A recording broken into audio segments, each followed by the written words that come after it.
Random House Audiobooks presents Buffett, The Making of an American Capitalist by Roger Lowenstein. Read for you by James Lurie.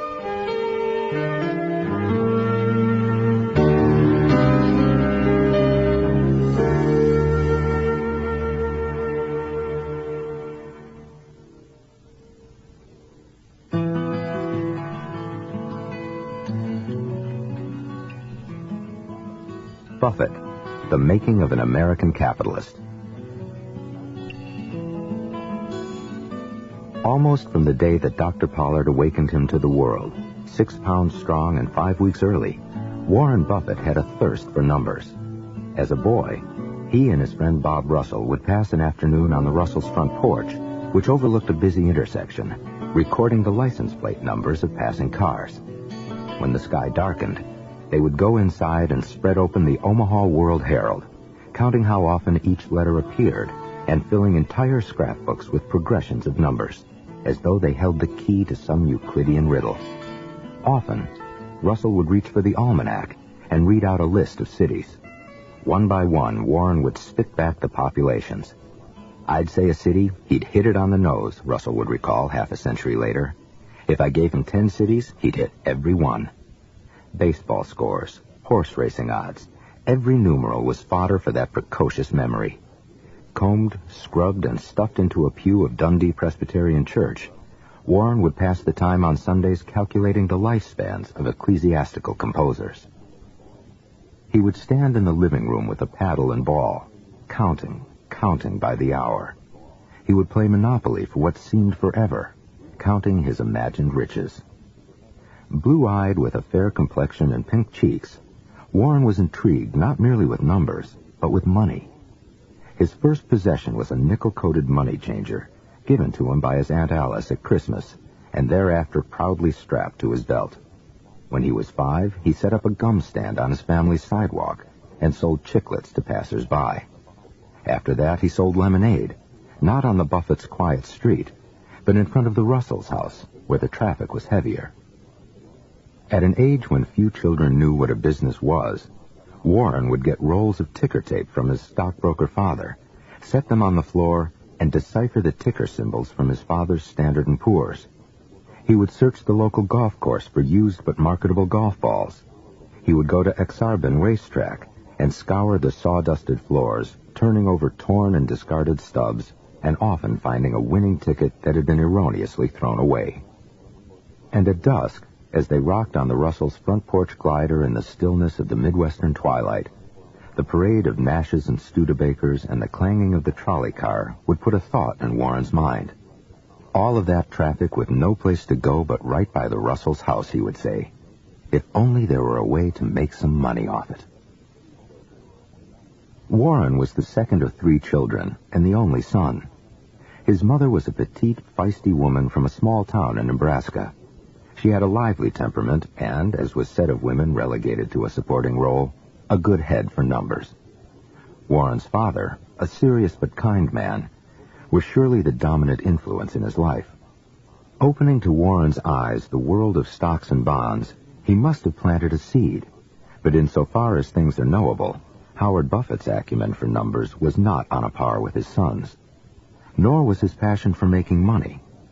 What was it, then, that prompted Warren to turn from that mannered, comfortable household to crawl along the floor of a racetrack as though it were a bed of pearl oysters?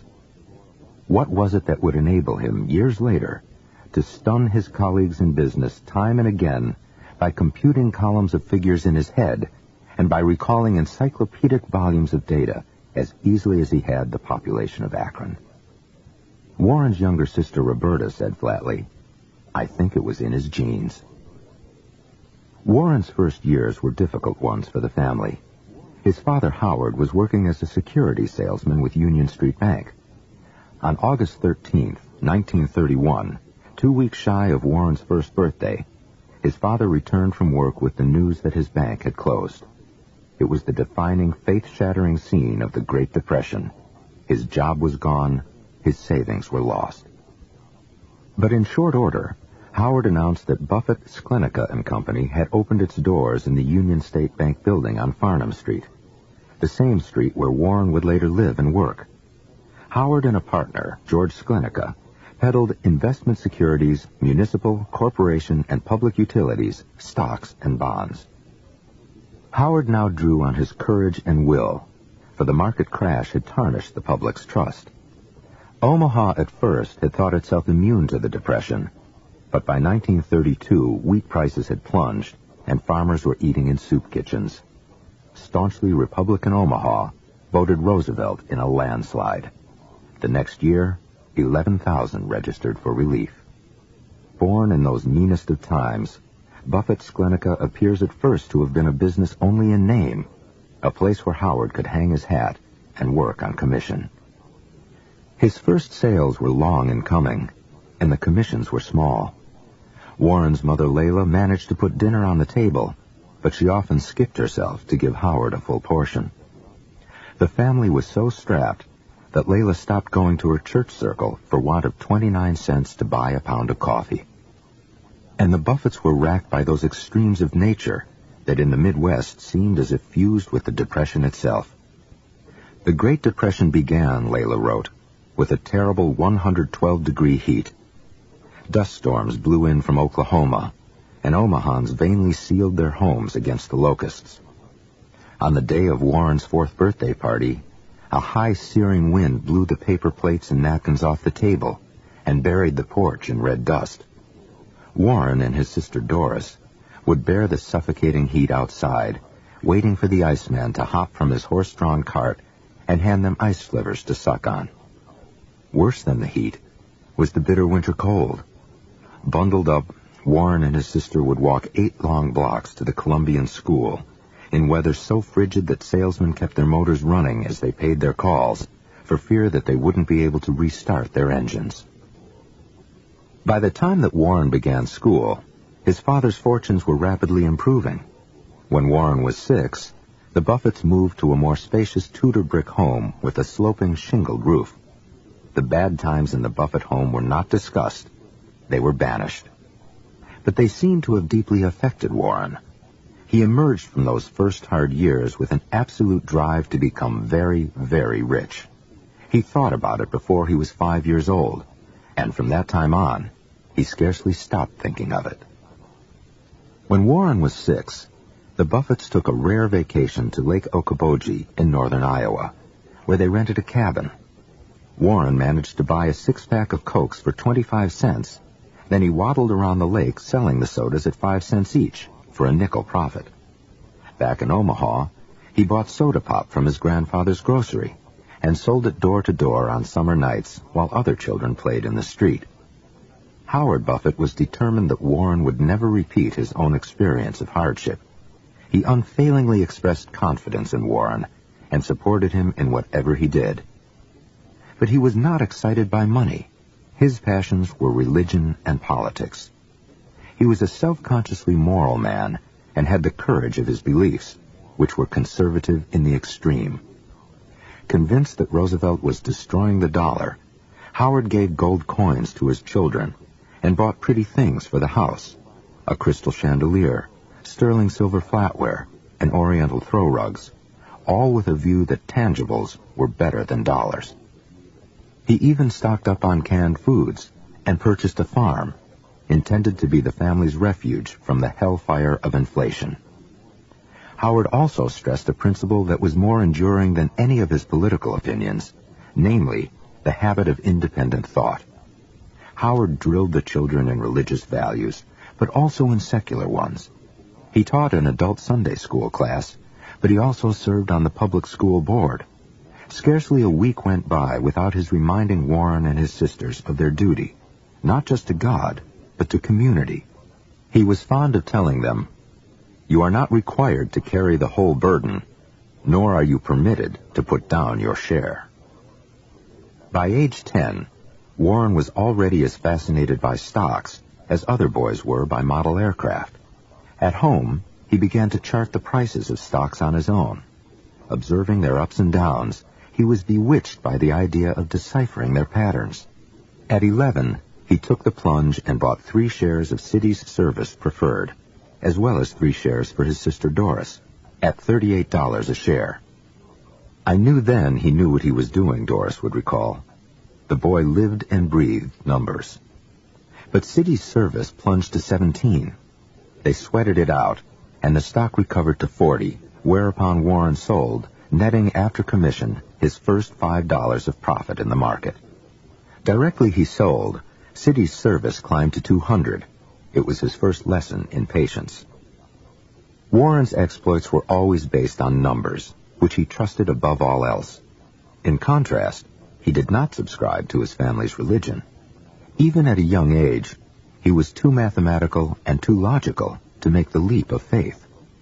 He adopted his father's ethical underpinnings, but not his belief in an unseen divinity. In a person who is honest in his thoughts, and especially in a boy, such untempered logic can only lead to one terrifying fear, the fear of dying. And Warren was stricken with it. Every week, no matter if the snows were 4 feet high, Layla and Howard insisted that Warren go to Sunday school. But it didn't sustain him.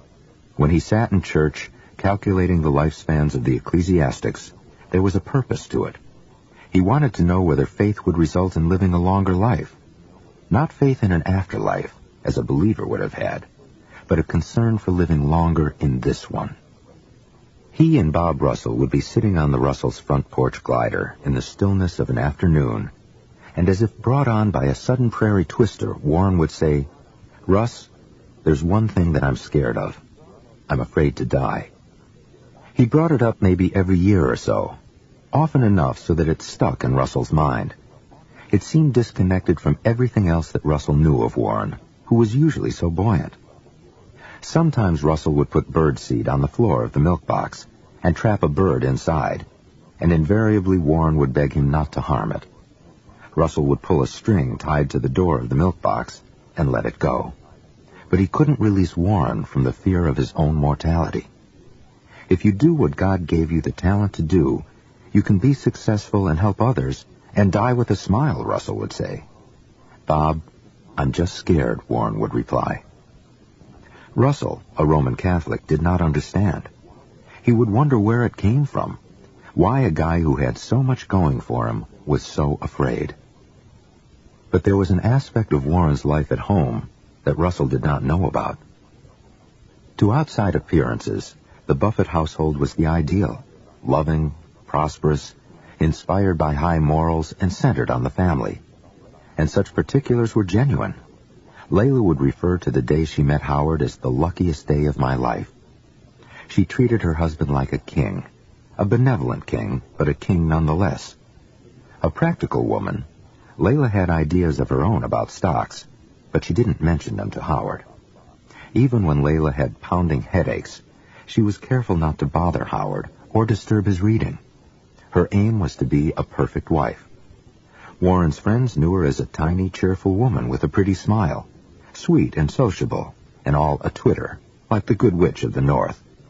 But when the strain of trying to be perfect was too much for Layla, she would turn on Warren and his sisters with the wrath of God.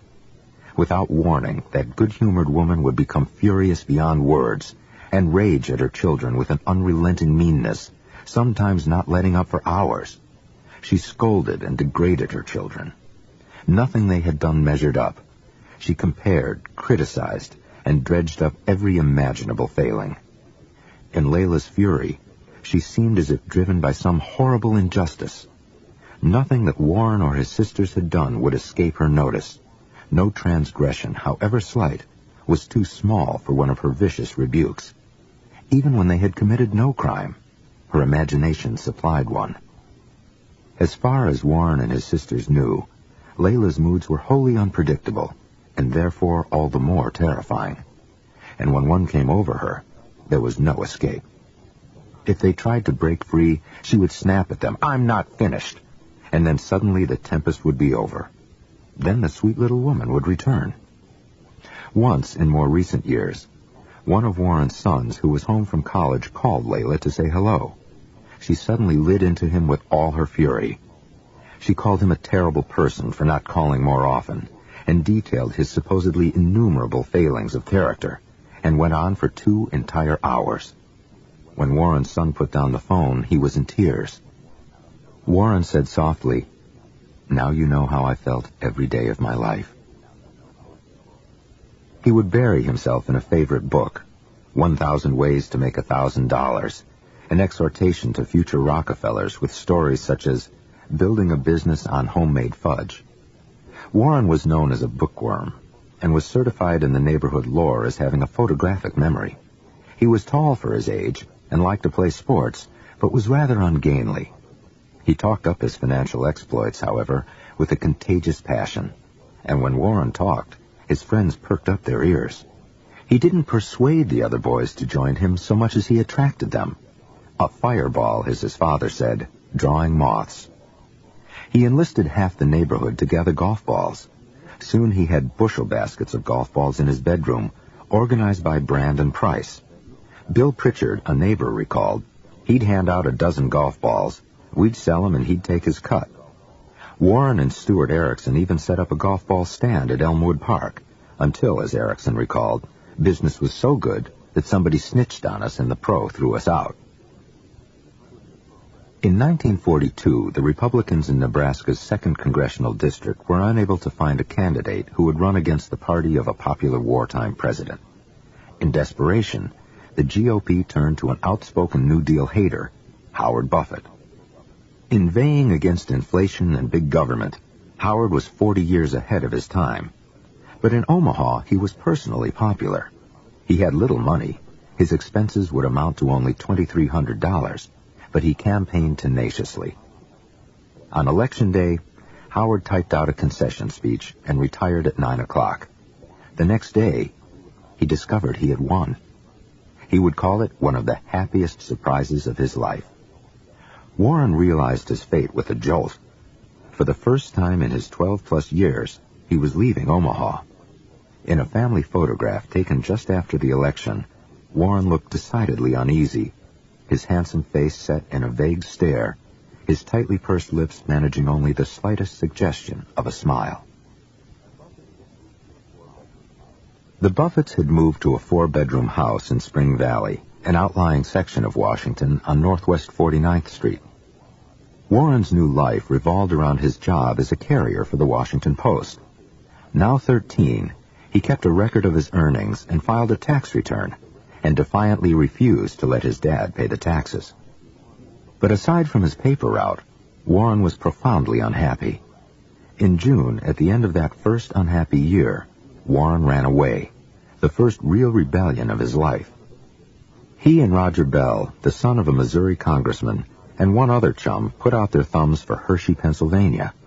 Warren knew of a golf course there and thought they could stay a few days and caddy. But for once, economics were not his motivation. He was mad all around. The boys arrived at nightfall without so much as a toothbrush and checked into a room at the Community Inn. In the morning, no sooner were they out the door than the police stopped them. Bell was short, while Warren and the other boy were close to 6 feet.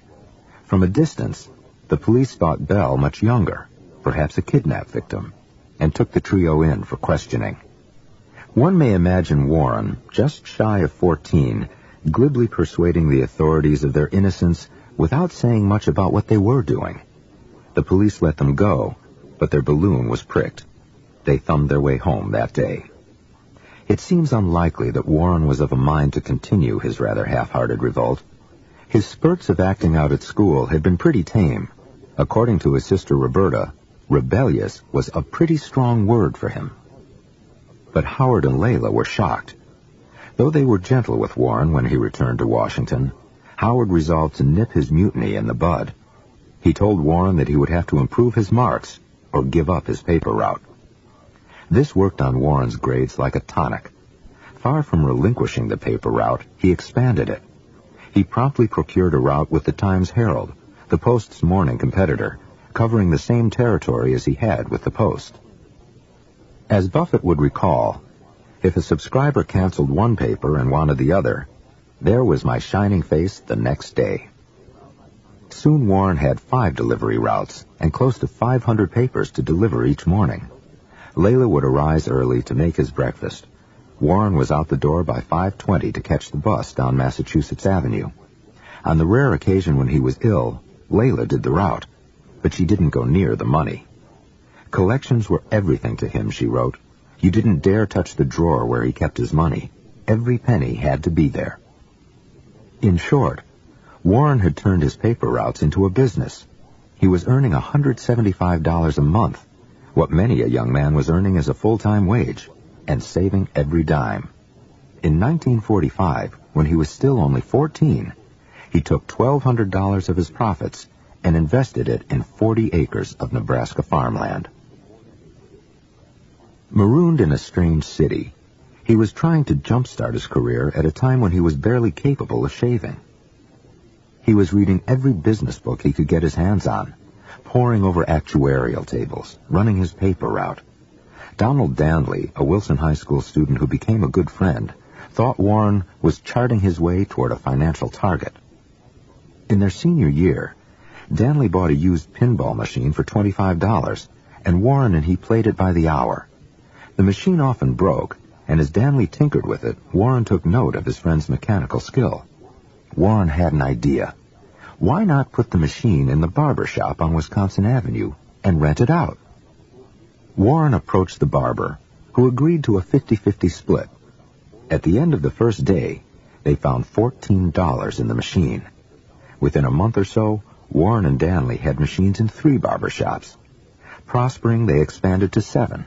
Warren, living a real-life fantasy, thought of a name, the Wilson Coin-Operated Machine Company. Eventually, we were making $50 a week, he recalled. I hadn't dreamed life could be so good.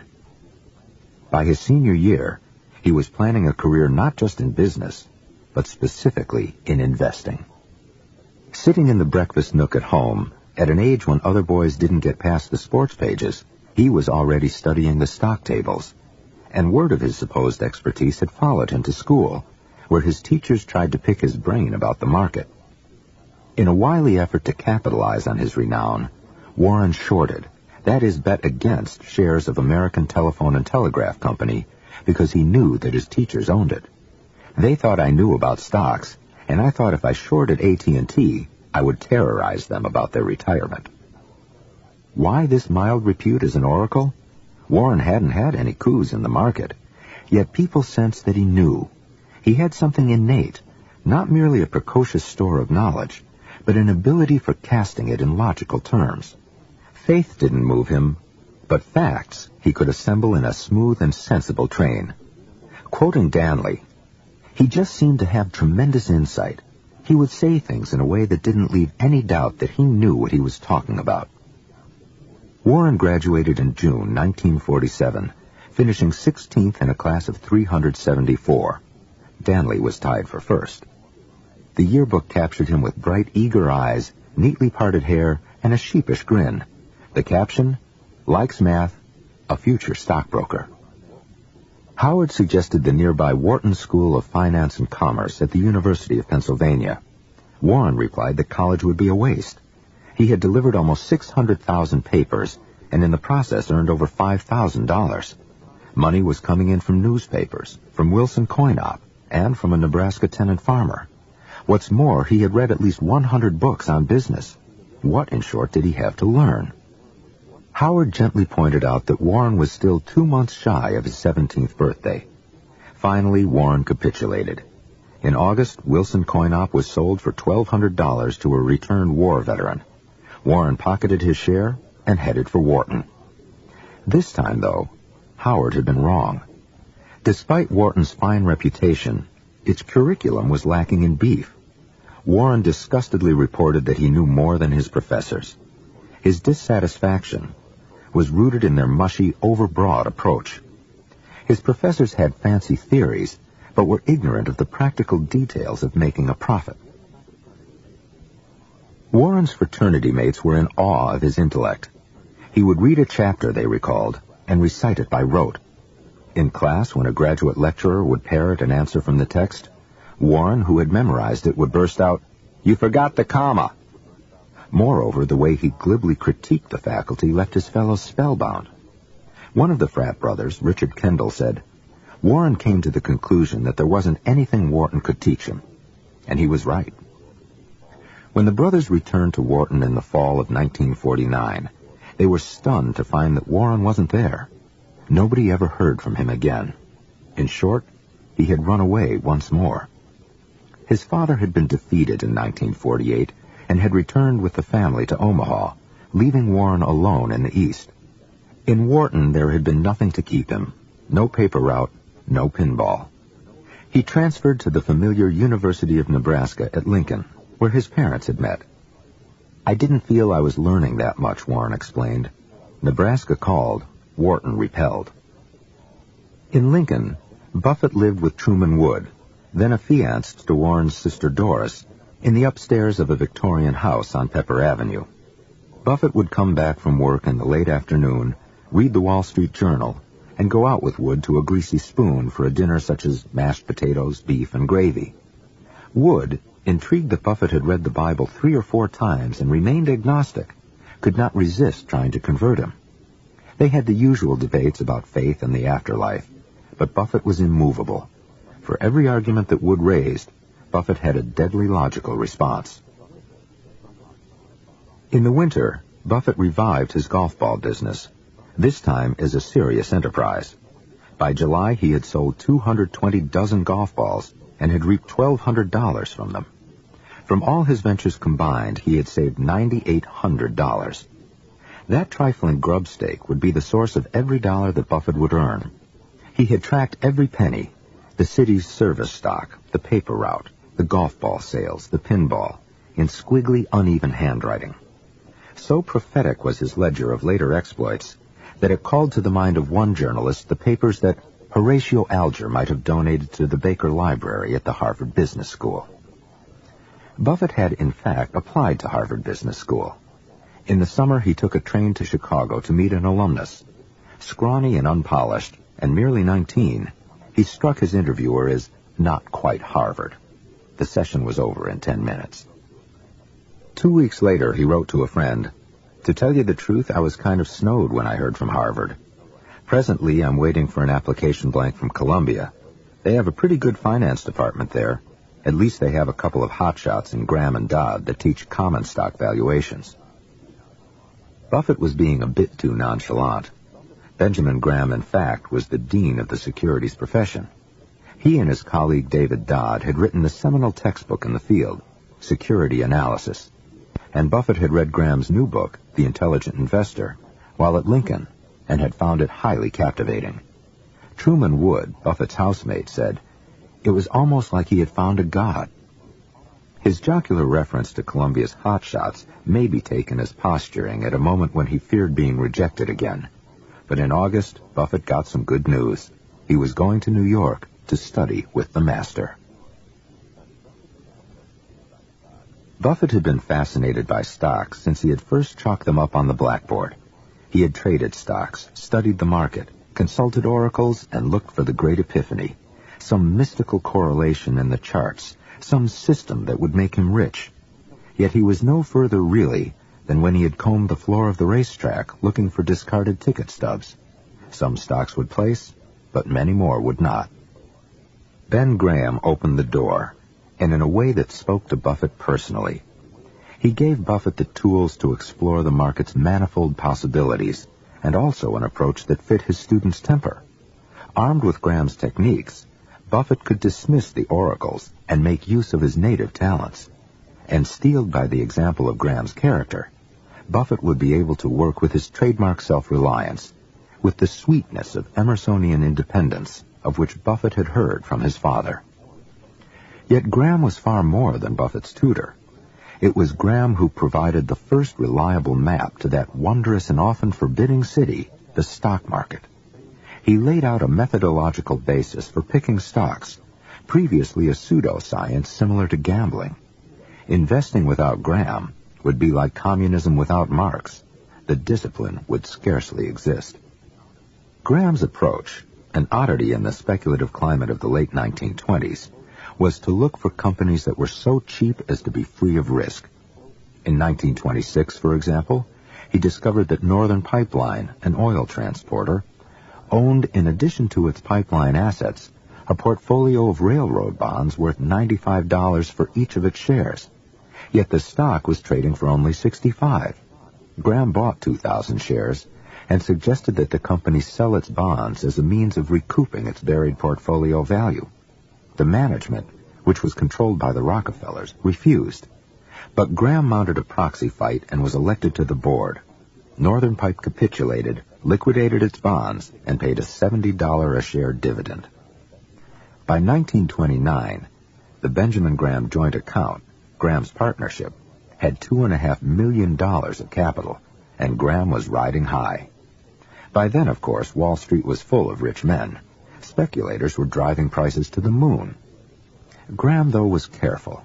When the crash came, the joint account lost a tolerable 20%. In 1930, Graham, like so many, was convinced that the worst was over. He borrowed on margin and plunged into stocks.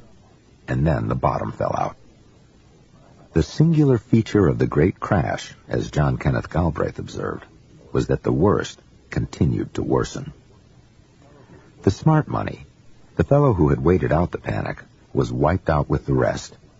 By 1932, the joint account had fallen 70%. Graham was close to ruin. His wife, a dance teacher, went back to work. Graham was ready to quit, but a relative of Jerome Newman, Graham's partner, put up $75,000 of capital that enabled the firm to survive. When Security Analysis appeared in 1934, its 40-year-old co-author had gone 5 straight years without being paid. Graham, in the introduction, frankly acknowledged that investing in common stocks seemed discredited. Gerald M. Loeb, a commentator whose popular book The Battle for Investment Survival appeared at about the same time as Security Analysis, held that investing for profit was impossible. Loeb stressed that the thing to watch was not the earnings of an enterprise, but the public psychology. The importance of full consideration of popular sentiment, expectations, and opinion, and their effect on the price of the security, cannot be overstressed. Yet how was one to gauge the public sentiment? The chief method was to follow the prices of stocks themselves, to watch the tape. If a stock declined, it should be sold, and quickly. If it advanced, it should be purchased. It was not enough to buy something cheap. One must only buy just as it starts to get dearer. If Loeb failed to grasp the paradox of millions of investors each reacting to one another, and yet all trying to stay a step ahead of the crowd, it was not lost on Graham and Dodd. For stock speculation is largely a matter of A trying to decide what B, C, and D are likely to think, with B, C, and D trying to do the same. Security Analysis offered an escape from such a trap. Graham and Dodd urged that investors pay attention not to the tape, but to the businesses beneath the stock certificates. By focusing on the earnings, assets, future prospects, and so forth, one could arrive at a notion of a company's intrinsic value that was independent of its market price. The trick was to invest when prices were far below intrinsic value, and to trust in the market's tendency to correct. Graham dissected common stocks, corporate bonds, and speculative senior securities, what Michael Milken would call junk bonds, as the biologist did the frog. At first blush, then, Security Analysis was a textbook for a profession still in the making. But written during the madness of 1929 and its aftermath, the book was also a call to arms against the sins of speculation. In that sense, it was a total break. The Graham and Dodd investor saw a stock as a share of a business whose value over time would correspond to that of the entire enterprise. In The Intelligent Investor, published just before Buffett took Graham's class, Graham added that an investor who became unduly discouraged by a market drop and who allowed himself to be stampeded into selling at a poor price was perversely transforming his basic advantage into a basic disadvantage. Basic advantage? Most investors did not know they had one. Graham explained in a parable. Imagine that in some private business, you own a small share that cost you $1,000. One of your partners, named Mr. Market, is very obliging indeed. Every day he tells you what he thinks your interest is worth, and furthermore offers either to buy you out or to sell you an additional interest on that basis. Sometimes his idea of value appears plausible. Often, on the other hand, Mr. Market lets his enthusiasm or his fears run away with him, and the value he proposes seems to you a little short of silly. The true investor was in that very spot. He could take advantage of the daily market quote or choose to ignore it. Mr. Market would always return with a new one. Graham had 20 students in 1950. Most were a good deal older than Buffett, and some were already working on Wall Street. But almost comically, the lecture devolved into a two-way seminar. Graham, who used the Socratic style, would pose a question, and even before he had the words out of his mouth, the 20-year-old from Omaha would shoot his hand skyward. In essence, Graham taught him how to get from a company's published material to a fair value for its securities. But he didn't do it merely in a theoretical way. Graham lectured about live stocks. He was quite indifferent to the fact that students were profiting from his ideas.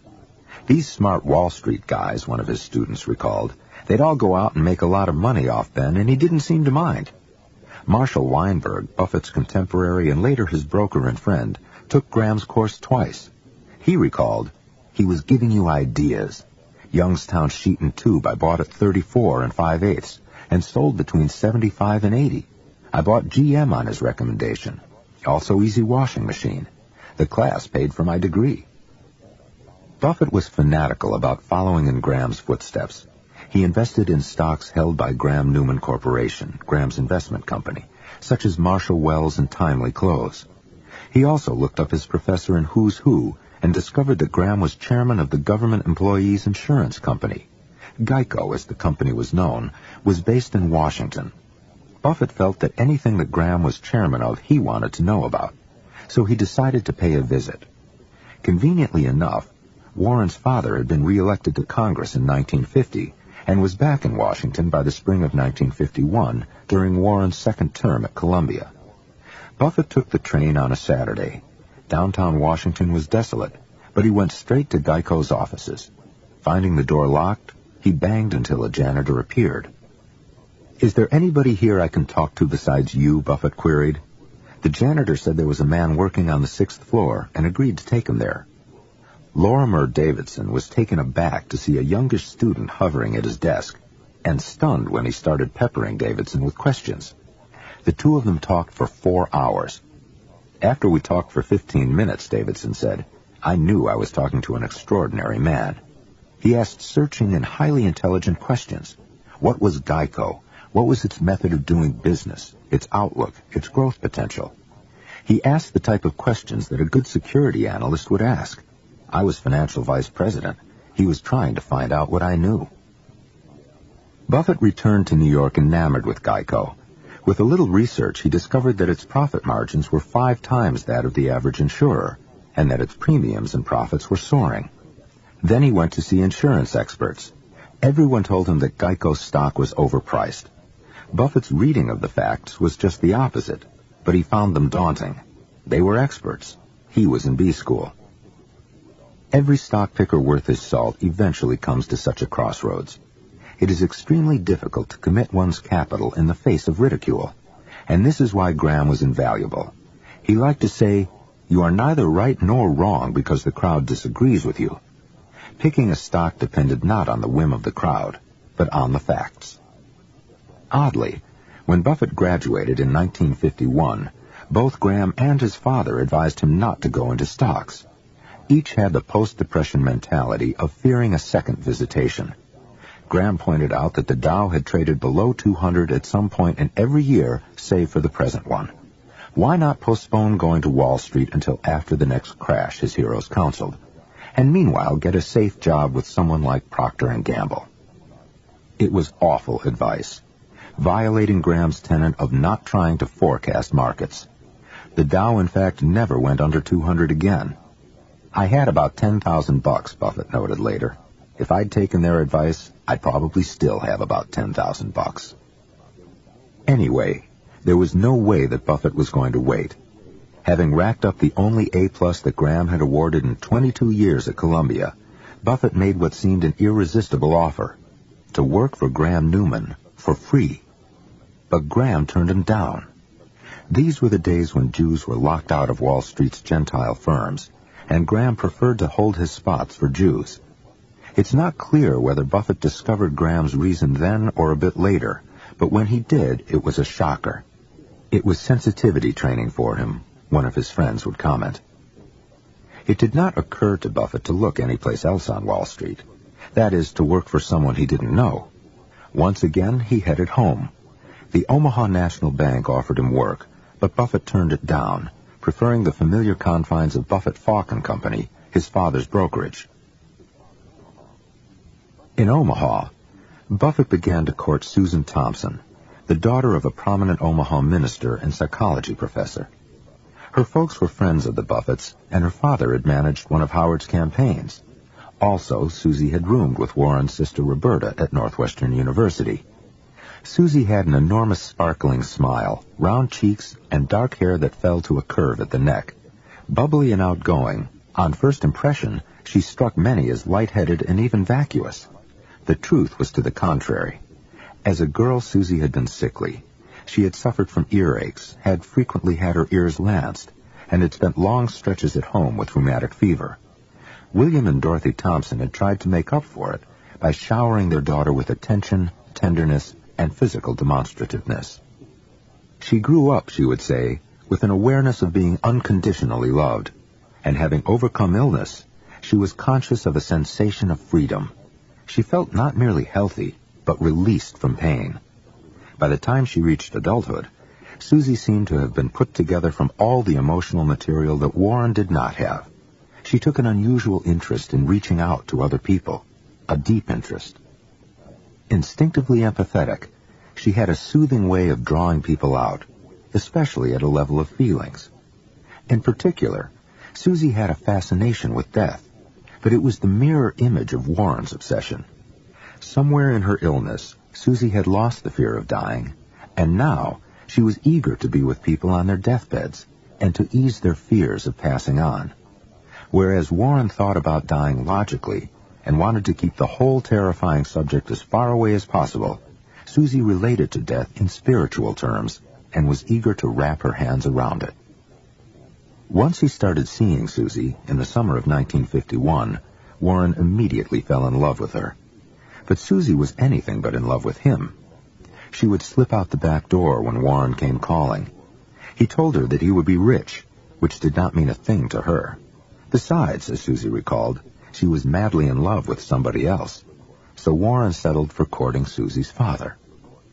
According to Susie, Warren went over to my parents' home every night and played the ukulele. My father had played the mandolin since he was 20, so he was really excited about having someone to play with. So Warren did that every night while I went out with this other person. Eventually, she and Warren began to date. She liked his sense of humor, and their Pat and Dick courtship blossomed into romance. They were so infatuated with each other, said Warren's Aunt Katie. Kissing, sitting on each other's laps, it was awful. Hidden behind an illusion veil and a gown of Chantilly lace, Susie married Warren at Dundee Presbyterian on the third Saturday in April, 1952. In 1954, Ben Graham called and said the religious barrier had been dropped and offered Buffett a job. Without bothering to ask his salary, it turned out to be $12,000 a year, Buffett was on the next plane. Graham Newman, a mutual fund, bought stocks according to a few select techniques. Graham's favorite was to hunt for stocks that traded at one-third less than their net working capital. In other words, stocks that were insanely cheap. When Buffett or another associate found such a stock, he would take it to Graham, and Graham would decide on the spot whether to buy it. It wasn't a matter of persuading Graham. A stock either met his criteria or it didn't. He did it by the numbers. Buffett's trouble was that he could find more stocks than he could sell. He went through the S&P guide like a buzzsaw. He seemed to be bursting to replicate Graham's entire oeuvre. In fact, Buffett was quicker at everything. Graham would amaze the staff with his ability to scan a page with columns of figures and pick out an error, but Buffett was faster at it. Howard Newman, Jerry Newman's son, who also worked there, said, Warren was brilliant and self-effacing. He was Graham exponential. In 1956, Graham retired to Beverly Hills to teach at the University of California at Los Angeles and pursue a life of financial writing, skiing, and the classics, accompanied by his wife and also by a French mistress. He gave much of his money to charity and offered that anyone who died with more than $1 million to his name was a fool. Since leaving college in 1950, Buffett had boosted his personal capital from $9,800 to $147,000, and now that he had a kitty, he was eager to go home, to Omaha, yet again. Standing on the train platform surrounded by a sea of New York commuters didn't seem like a life to him. In the spring of 1956, he and Susie, who by now had 2 children, rented a house on Underwood Avenue. This time, Buffett had no thought of working for anyone else. On May 1st, virtually as he arrived in Omaha, he organized a pool for family and friends. 7 limited partners put up $105,000. Buffett, the general partner, put in $100,000. Buffett soon had 3 tiny partnerships, which he ran from his bedroom, and he had begun to envision that his family pool might become something more. In August, he returned to New York for the final stockholders' meeting of Graham-Newman Corp. He mentioned to Ed Anderson, another Graham disciple, that he was thinking of setting up a partnership along Graham's model, maybe with a $50,000 minimum. Yet who was to say if he could carry Graham's torch?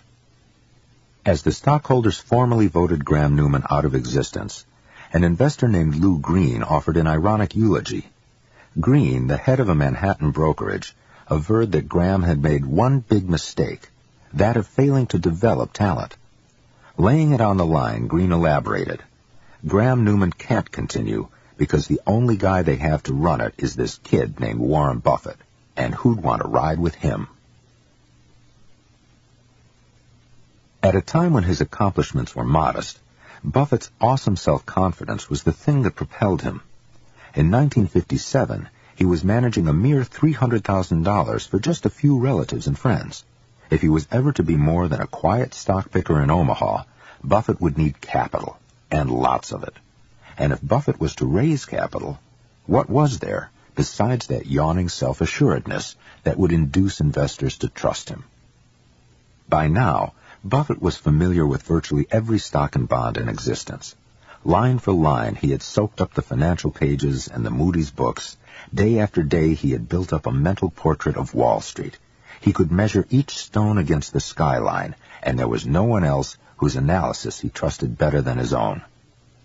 In the summer of 1957, Buffett got a call from Edwin Davis, a prominent Omaha urologist. They had never met, but one of Davis's patients, a New York investment advisor named Arthur Wiesenberger, had known Buffett in New York. Wiesenberger had heard that Buffett was trying to raise money and had suggested that Davis call him. Though skeptical about investing with a greenhorn, Davis agreed to have a look. On the appointed Sunday, he gathered his family to take the young man's measure. On first impression, Buffett was startling. The doorbell rang, and in comes this guy. Egad, he looked like he was 18.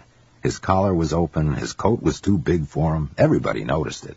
He talked so very fast. This was an important moment for Buffett. Dr. Davis could give him capital and, what was more, cachet. If he could sign up the Davises, he would not be investing merely for his parents and Aunt Alice. He would have his foot in the door as a professional. But Buffett did not have the air of someone trying to please. Indeed, some of his pitch was calculated to set the Davises on notice. He warned them that he would disclose nothing about where their money was invested. He would give them a yearly summary of results, nothing more. Also, Buffett would be open for business only one day a year. On December 31st, the Davises could add or withdraw capital. Otherwise, the money would be Buffett's to play with, which he would do, he assured them, according to Graham's principles, and his alone. He presented this evenly, without any edge, but the message was clear. As badly as Buffett wanted the Davises' capital, he didn't want it on any terms but his. Then he offered the terms. The Davises, as limited partners, would get all of the profits that Buffett could earn, up to 4%. They would share any remaining profits, 75% to the Davises and 25% to Buffett. Thus, Buffett was not asking the Davises to gamble alone. Buffett's money would be on the same horse. If his results were mediocre or worse, Buffett would get zilch. No salary, no fee, nada. According to Lee Seaman, the doctor's son-in-law, the whole thing was laid right out. We liked that. You knew where you stood with him. After Buffett left, the Davises kicked it around. In objective terms, they had nothing to go by. But the doctor's wife, Dorothy, declared, "I like everything about this young man." Edwin Davis put up $100,000. By year-end, Buffett was running 5 small partnerships, totaling in the range of $500,000. For the year, Buffett's first, his portfolios gained 10%, easily topping the Dow Industrials, which suffered an 8% drop. With Susie expecting a 3rd child and Warren seemingly on his way, the Buffetts bought a sprawling 5-bedroom house on Farnham Street. Buffett worked off the master bedroom in a sitting area, which his wife decorated with greenback wallpaper. Peter, their 3rd child, was born that year, but mentally Warren was wrapped up in stocks and bonds. He was working virtually all the time and loving every minute. He said he was thinking of making money before his feet hit the ground. Buffett insisted on not disclosing his stocks because he was afraid that someone would copy him, thus making it more expensive if he wanted to buy more. He wouldn't talk to anyone. He maintained that he was afraid to talk in bed because his wife might hear. But behind the cordon of secrecy, he was living a Graham and Dodder's fantasy, picking up small cheap stock after small cheap stock. His talent lay not in his range, which was narrowly focused on investing, but in his intensity. His entire soul focused on that one splendid outlet, as it had been when he was a boy delivering papers. Company after company he analyzed and committed to memory, and when one became cheap, he pounced. National American Fire Insurance was as obscure a company as one could find. An Omaha-based insurer, National American was controlled by Howard F. Amundsen, the banking magnate, and his brother Hayden. The stock had been distributed to Nebraska farmers and such in the late 1920s, and then largely forgotten. The Amundsens now were offering to buy it back for $50 a share. Their offer was cheap, but as no public market existed for the stock, shareholders were gradually selling out. After doing some digging in state insurance files, Buffett realized that it was extremely cheap, but he couldn't find any stock to buy. He and his lawyer chum, Dan Monin, went to the annual meeting, but Hayden Amundsen curtly refused to let them see the stockholders' list. Then, as if asking a friend to spend an afternoon hunting for golf balls, Buffett suggested that Monin drive around the state looking for stock. Sucked in by the Buffett contagion, Monin took off in a red and white Chevrolet for the far corners of Nebraska, waving $100 a share at anyone he saw in rural courthouses, banks, and the like. "It sounds corny," Monin said later, reflecting on his willingness to go. "Warren Buffett is as near to Mr. Perfect as anyone I know." Mr. Perfect and his partner captured 10% of the stock and made more than $100,000, Buffett's first big strike. People who signed up for Buffett's partnership intuitively grasped that Buffett's Garbo-like loneness was part of the appeal. When Buffett insisted on secrecy, it was not merely to prevent leaks, but also to prevent intrusions and to maintain that sweet independence. He wanted no amateur tipsters or second-guessers. For a stock-to-merit investment, Buffett had to persuade himself of it. And if he did, what was the use of other opinions? Temperamentally, he mistrusted advice-givers and financial soothsayers. If the basis for a stock was popular opinion, and opinion changed, then what? He was confident that his own analysis would be less fickle. Buffett wanted only one thing from outside: capital. In 1960, now just shy of 30, Buffett approached one of the more devoted of his partners, a folksy cardiologist named William Angle. Doc Angle had built a model train set for Buffett in his attic and was willing to do just about anything for him. Warren asked if I'd be interested in getting 10 doctors together to put up $10,000 each, Angle recalled.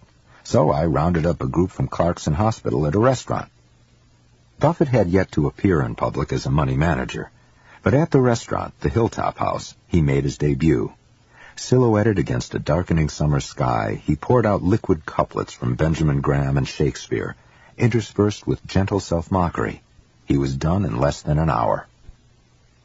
At the Clarkson coffee shop the next day, the talk was of nothing else.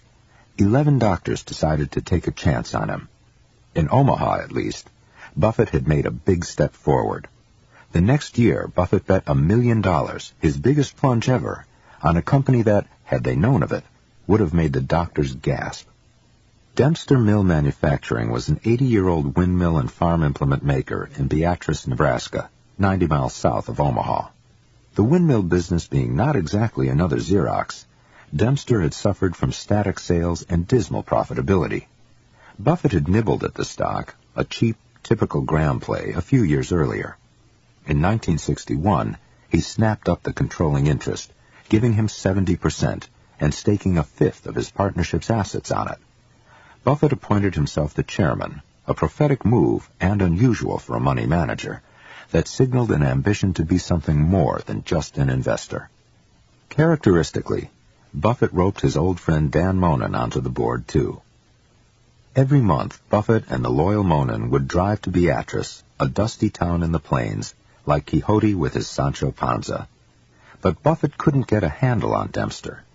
Each month, Buffett would entreat the managers to cut their overhead and trim the inventory, and they would give it lip service and wait for him to go back to Omaha.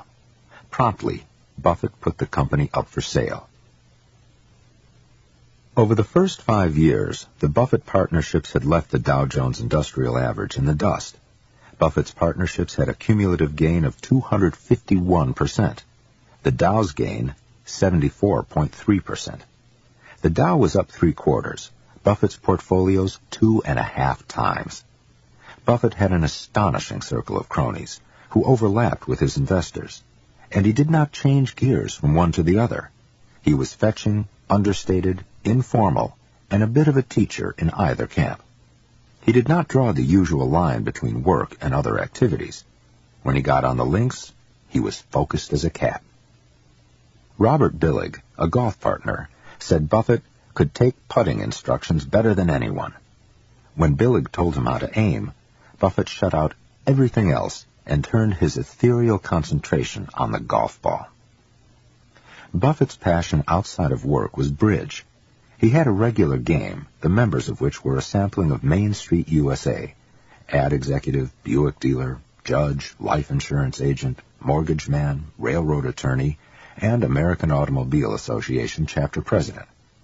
Buffett would show up with a six-pack of Pepsi-Cola and entertain the guys with a stream of jokes and stories. He didn't talk about the money he was making. The point was, he didn't have to. He played so intensely he could have been working, only with trumps instead of with stocks and bonds. Buffett was enormously dependent on Susie. She paid the bills, took care of the kids, ran their lives. Whatever was outside his range, Susie handled. In particular, Susie shielded Warren from his mother. Even as an adult, he would shake or go mute at the sight of that aging and shriveling tormentor. He did his best to avoid her, and at family gatherings he would withdraw after dinner on the pretext that he needed to nap. Warren's face would light, a touching betrayal of his feeling, when Susie entered the room. She would run her fingers through his hair, fix his tie, sit on his lap, hug him. She sustained him. They were perfectly complementary. Warren, self-absorbed, Susie reaching out to the world. She tended to an unending stream of confidants and solace seekers, a friend going through a divorce, a neighbor with a sick relative. It seemed that anyone in Omaha who had a problem landed on Susie's couch. Susie was determined to see that the Buffetts did not lead narrow lives. In a trivial example, they joined a gourmet cooking club, a group of couples who dined on Swedish meatballs one month and French crepes the next. Each time, though, Warren would pleasantly ask the hostess to make him a hamburger. He preferred to stick to the familiar, the same city, the same foods, the same single-minded pursuit. The Buffett partnerships, begun with only a $105,000 grub stake, entered 1962 with $7.2 million in capital, more than Graham Newman at its peak. Of the total, $1 million belonged to Buffett personally. He was still small, but not unproven. And though unknown to the general public, he was no longer obscure. The original nucleus of 7 investors had mushroomed to 90, grouped in clusters from California to Vermont. Swelling with new accounts, Buffett decided that he had outgrown his sitting room. He merged the partnerships into one, Buffett Partnerships Limited. He quadrupled the minimum investment to $100,000, and he moved his office to Kiewit Plaza, a 14-story pale green and white tower on Farnham Street. Buffett spent the day reading annual reports and business publications and talking on the telephone. He often lunched alone, sending out for a cheeseburger and French fries. His tiny staff knew nothing more of his stock picks than his wife did. Buffett did have an advisor away from the office, miles away where it suited him. His letters to his partners were peppered with references to a West Coast philosopher friend, a nom de guerre that only hints at this fellow's influence. Charlie Munger, 6 years Buffett's senior, had also grown up in Omaha, the son of a lawyer and grandson of a judge. A friendship evolved over the summers when the Buffetts went to California. When Buffett was home, he was constantly sprawled on the floor, cradling the phone and talking to Munger. A familiar refrain at the Buffetts' dinner hour, according to little Susie, was, "Uh-oh, Dad's talking to Charlie." She recalled, they talked for hours. They anticipated each other. It was like they hardly had to say anything. It was, "Yeah, uh-huh, I know what you mean, right?" Buffett said he and Munger thought so much alike it was spooky. But unlike so many of Buffett's friends, surely this was part of the attraction. Munger was not in awe of him. And Buffett was so enamored of Munger that he urged him to adopt his own line of work. He kept telling him that practicing law was a waste of his talent, and Munger did not disagree. That spring, Buffett went to Munger with a problem: what to do about Dempster. Munger was no Ben Graham disciple. In his view, troubled companies, which tended to be the kind that sold at Graham-like discounts, were not easily put right. But Munger knew a fellow named of Harry Bottle who might be the man for Dempster. Buffett interviewed Bottle in Los Angeles, and Bottle was on the job in Beatrice 6 days later. He cut costs, closed plants, and slashed the inventory. Writing to his partners at Bottle, Buffett announced, "Harry is unquestionably the man of the year. He has accomplished one thing after another that has been labeled as impossible." The redeployment carried a cost. 100 people were laid off, and Buffett met with new criticism in Beatrice. Bill Otis, a bridge partner, asked Buffett in a kidding vein, "How can you sleep at night after firing all those people?" To Buffett, who had a thin skin where his reputation was concerned, it was no joke. "If we'd kept them, the company would have gone bankrupt," he said. "I've kept close tabs, and most of them are better off." Though this has the ring of rationalization, Buffett hated being called a liquidator and vowed that he would never lay people off again. But he had no problem with the results. After a year, Dempster was trimmer but more profitable, and it had $2 million worth of securities to boot. In 1963, Buffett sold it, netting the partnership a $2.3 million profit and nearly tripling its investment. 3 things had made it work: the initial bargain price, Buffett's patience in holding on, and his and Bottle's turnaround. To Buffett, as ardently in Ben Graham's camp as ever, the first point outweighed the rest. Saul Parso, who owned a men's shop in Kiewit Plaza, knew Warren Buffett as other than a fashion plate. Typically, Buffett would come in and order 5 suits, all despite Parso's pleading in a dull gray, and leave on a dime. One morning, though, Buffett came into the store seeking a bit of fashion advice, sort of.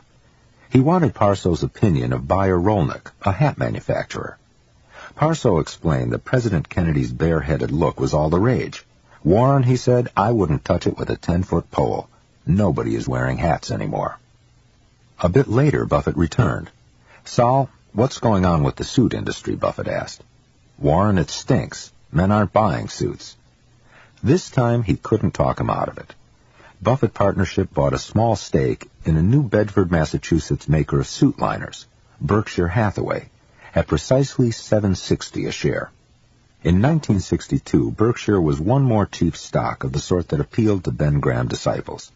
The venerable Yankee manufacturer had long been struggling against lower-cost Southern and Far Eastern competitors, but on its books at least, Berkshire was a bargain. It had $16.50 a share of working capital, 2 times its share price. As a Graham and daughter, Buffett liked the stock and gradually added to his position. Despite this investment, it was clear that Buffett was becoming more than just a carbon copy of his teacher. He was bolder than Graham, more willing to load up on a stock or to ride a winner. And, of course, his results had been better. What was not so apparent was that Buffett was also beginning to think differently. That is, to think in qualitative terms, as well as in the merely numerical terms that had appealed to Graham. When Buffett looked at a stock, he was beginning to see not just a frozen snapshot of assets, but a live, ongoing business with a unique set of dynamics and potential. Concurrent with this growth beyond Graham's teachings, Buffett began to communicate more expansively to his partners in his letters. He used the letters not just to report results, but to talk about his approach and to educate his readers in a general sense about investing. School was in. Increasingly, the voice that emerged was not Ben Graham's, not phrases from the intelligent investor, but Buffett's own. It was by turns articulate, droll, self-deprecating, and rather more literate than one would expect from an investment manager in his 30s. For a young man, he was astonishingly comfortable with himself. Buffett's portfolio was decidedly unconventional. With big bets on American Express, Berkshire Hathaway, and 2 or 3 others, the lion's share of the pool was in just 5 stocks. He ridiculed the fund managers who took the opposite tack, which is to say, most of those working on Wall Street. Diversification had become an article of faith. Fund managers were commonly stuffing their portfolios with hundreds of different stocks. Paraphrasing Billy Rose, Buffett doubted that they could intelligently select so many securities any more than a sheik could get to know a harem of 100 girls. A portfolio with scores of securities would be relatively unaffected if any one stock fell, but similarly unaffected should an issue rise. Indeed, as the number of stocks grew, the portfolio would come to mimic the market averages. That would be a safe and perhaps a reasonable goal for the novice, but in Buffett's view it undermined the very purpose of the professional investor, who presumably was being paid to beat the average. Owning so many stocks was an admission that one could not pick the winners. Beneath his surface modesty, he was, in effect, making a very brassy claim, and he continued to live up to it. The partnership portfolio jumped an astonishing 39% in 1963 and 28% in 1964. By then, Buffett was managing $22 million. His personal net worth was close to $4 million. At that time, quite a fortune. This spiraling accumulation had no noticeable effect on Buffett's lifestyle. He remained partial to Parso's gray suits, Omaha steaks, and the University of Nebraska football games. Buffett scarcely thought about spending his wealth on material comforts. That wasn't why he wanted it. The money was a proof, a scorecard for his favorite game. When it came to money, Buffett seemed to have twin personalities. It was nothing to him, and it was everything.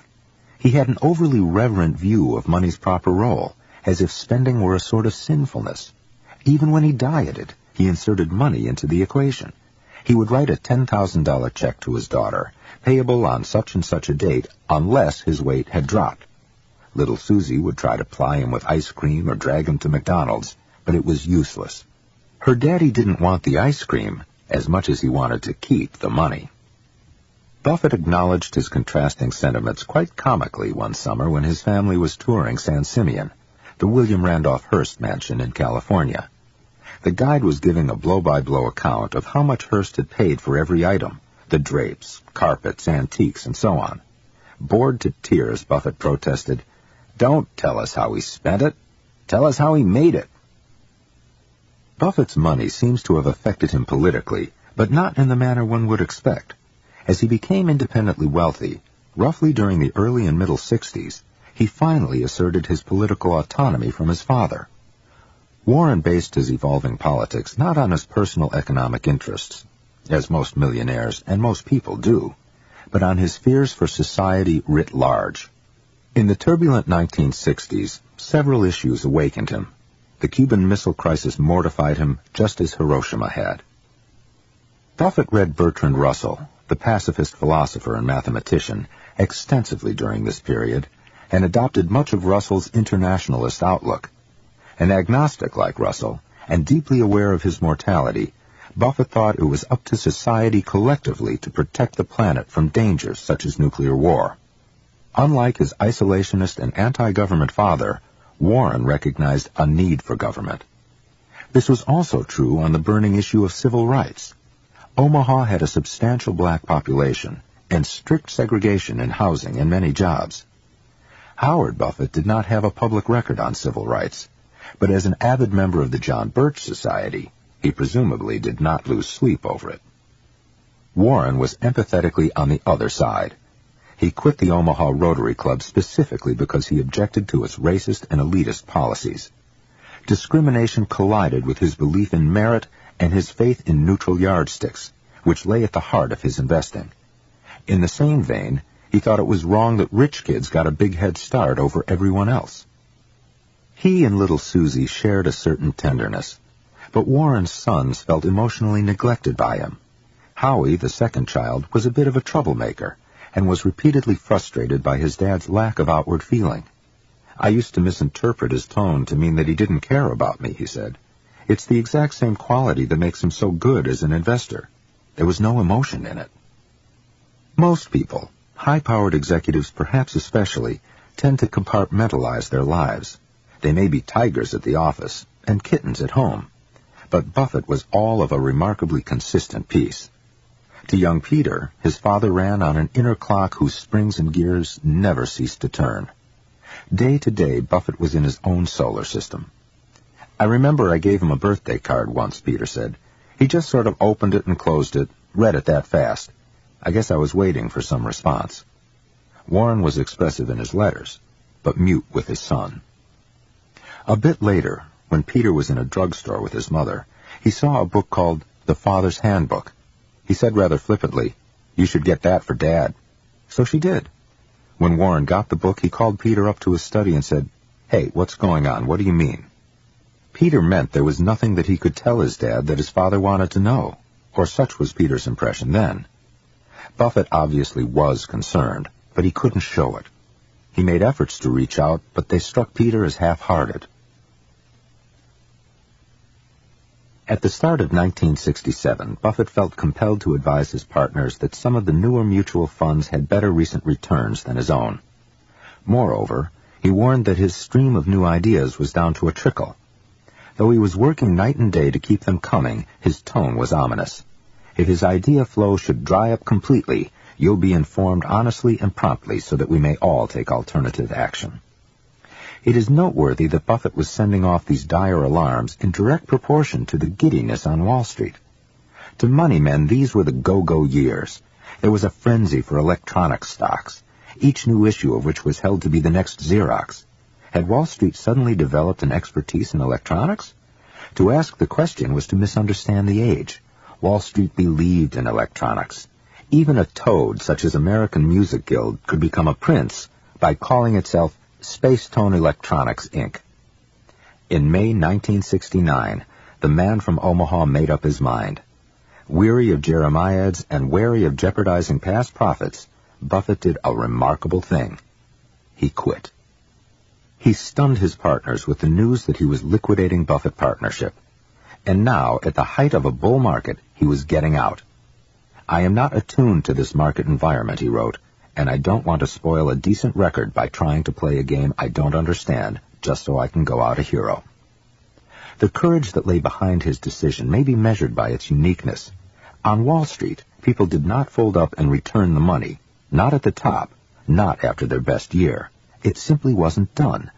Buffett had plenty of options. He could simply have sold his stocks, put his assets in cash, and waited for opportunities. But every partner was looking to him to perform, and he felt an inescapable pressure to lead the league each year.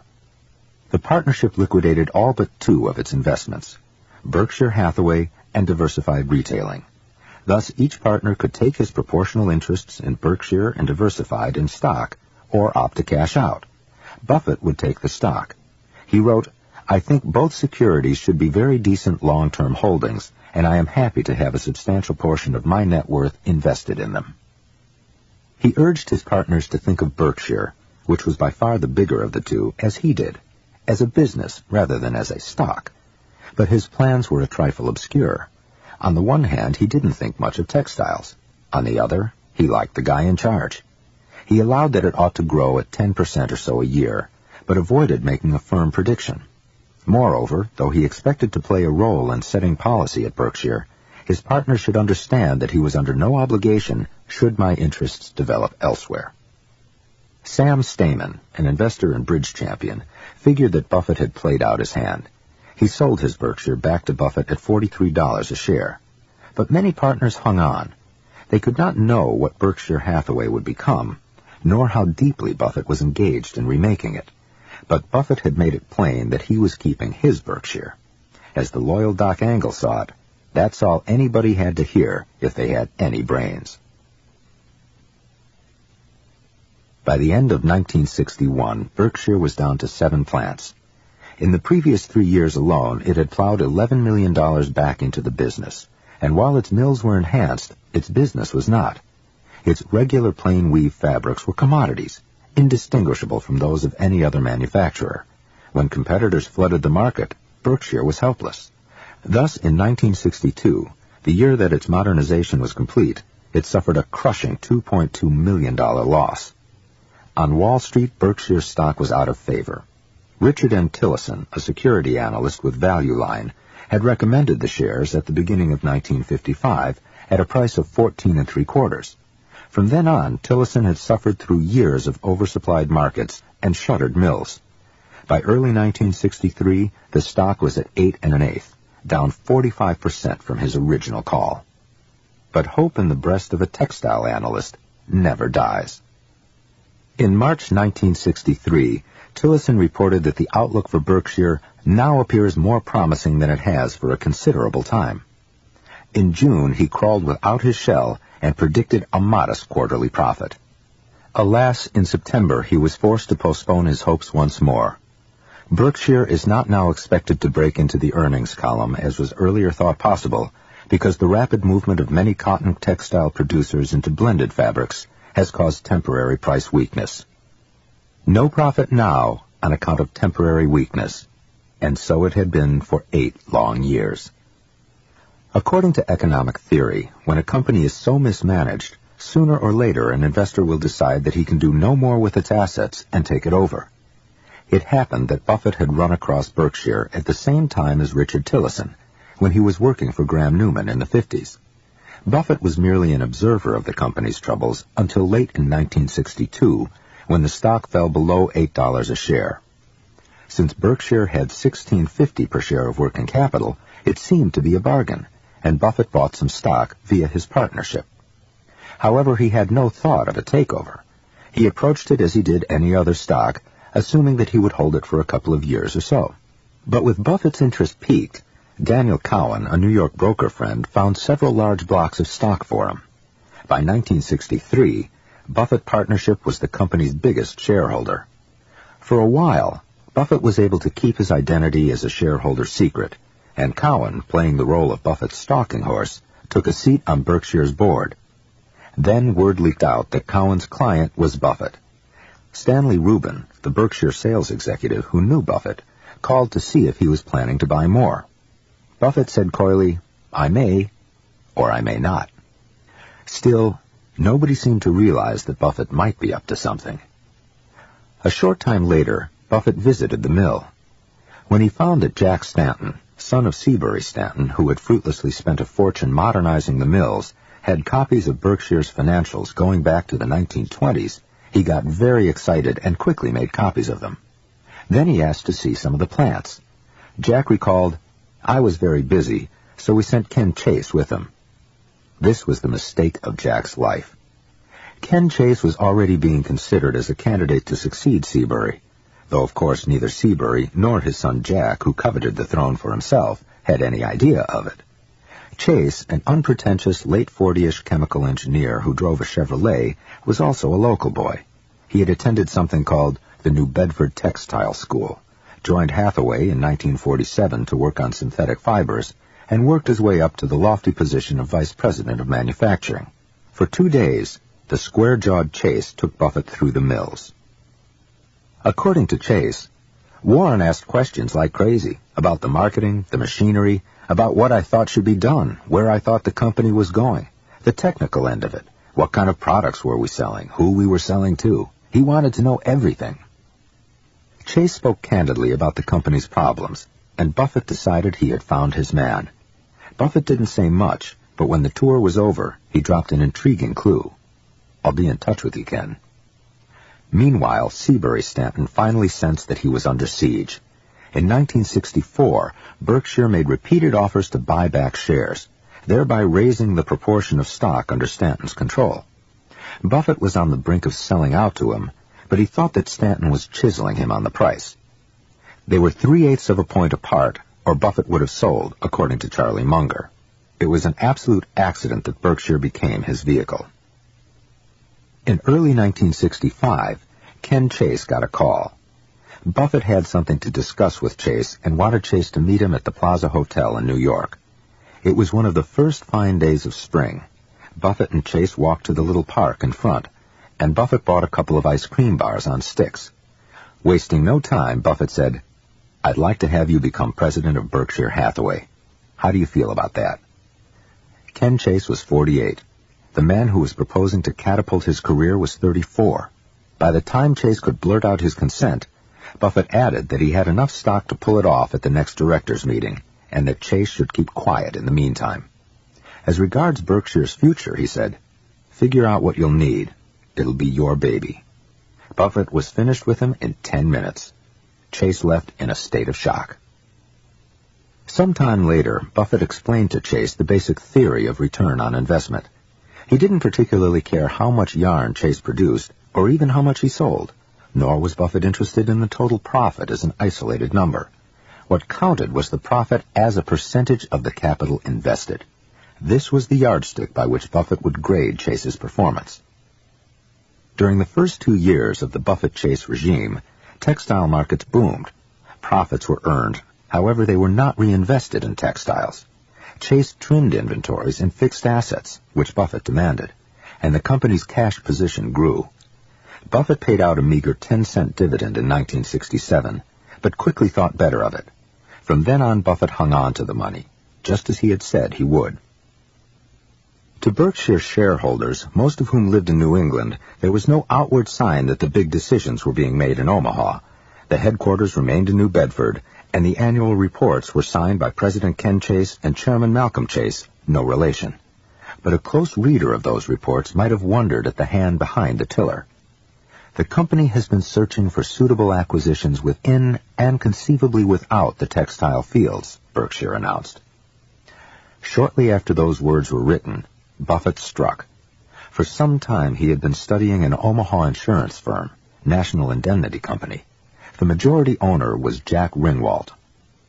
A college dropout with a rogue wit, Ringwalt had started by providing insurance for taxicabs in the Depression. This led him to conclude that the way to make money was to write policies for risks that other insurers did not want to touch. Ringwalt stated his philosophy in simple terms. There is no such thing as a bad risk. There are only bad rates. This was an insight worth its weight in gold. In 1967, Buffett asked if Ringwalt could stop by Kiewit Plaza to discuss a matter that Buffett said would take only 15 minutes.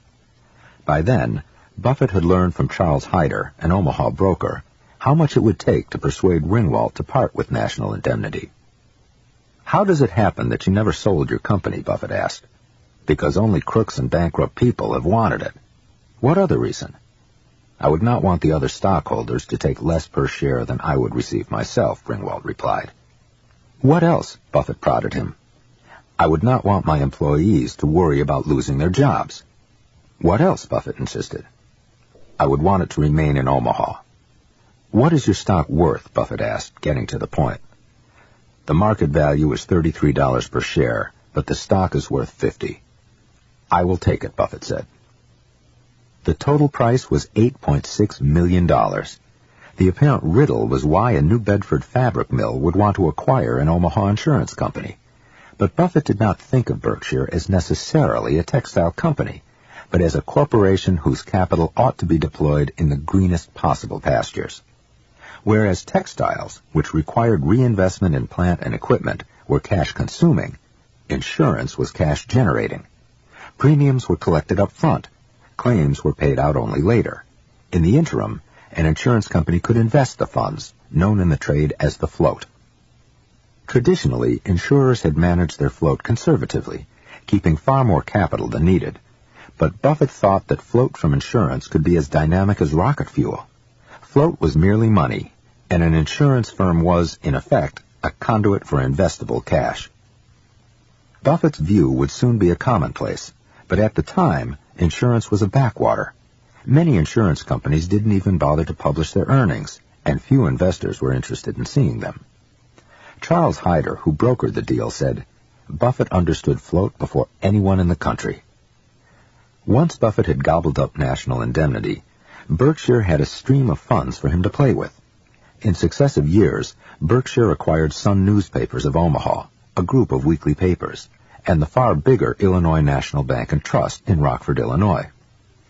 The Rockford Bank was run by Eugene Abegg, who had taken charge in 1931 when it was virtually worthless and when other banks in town were failing.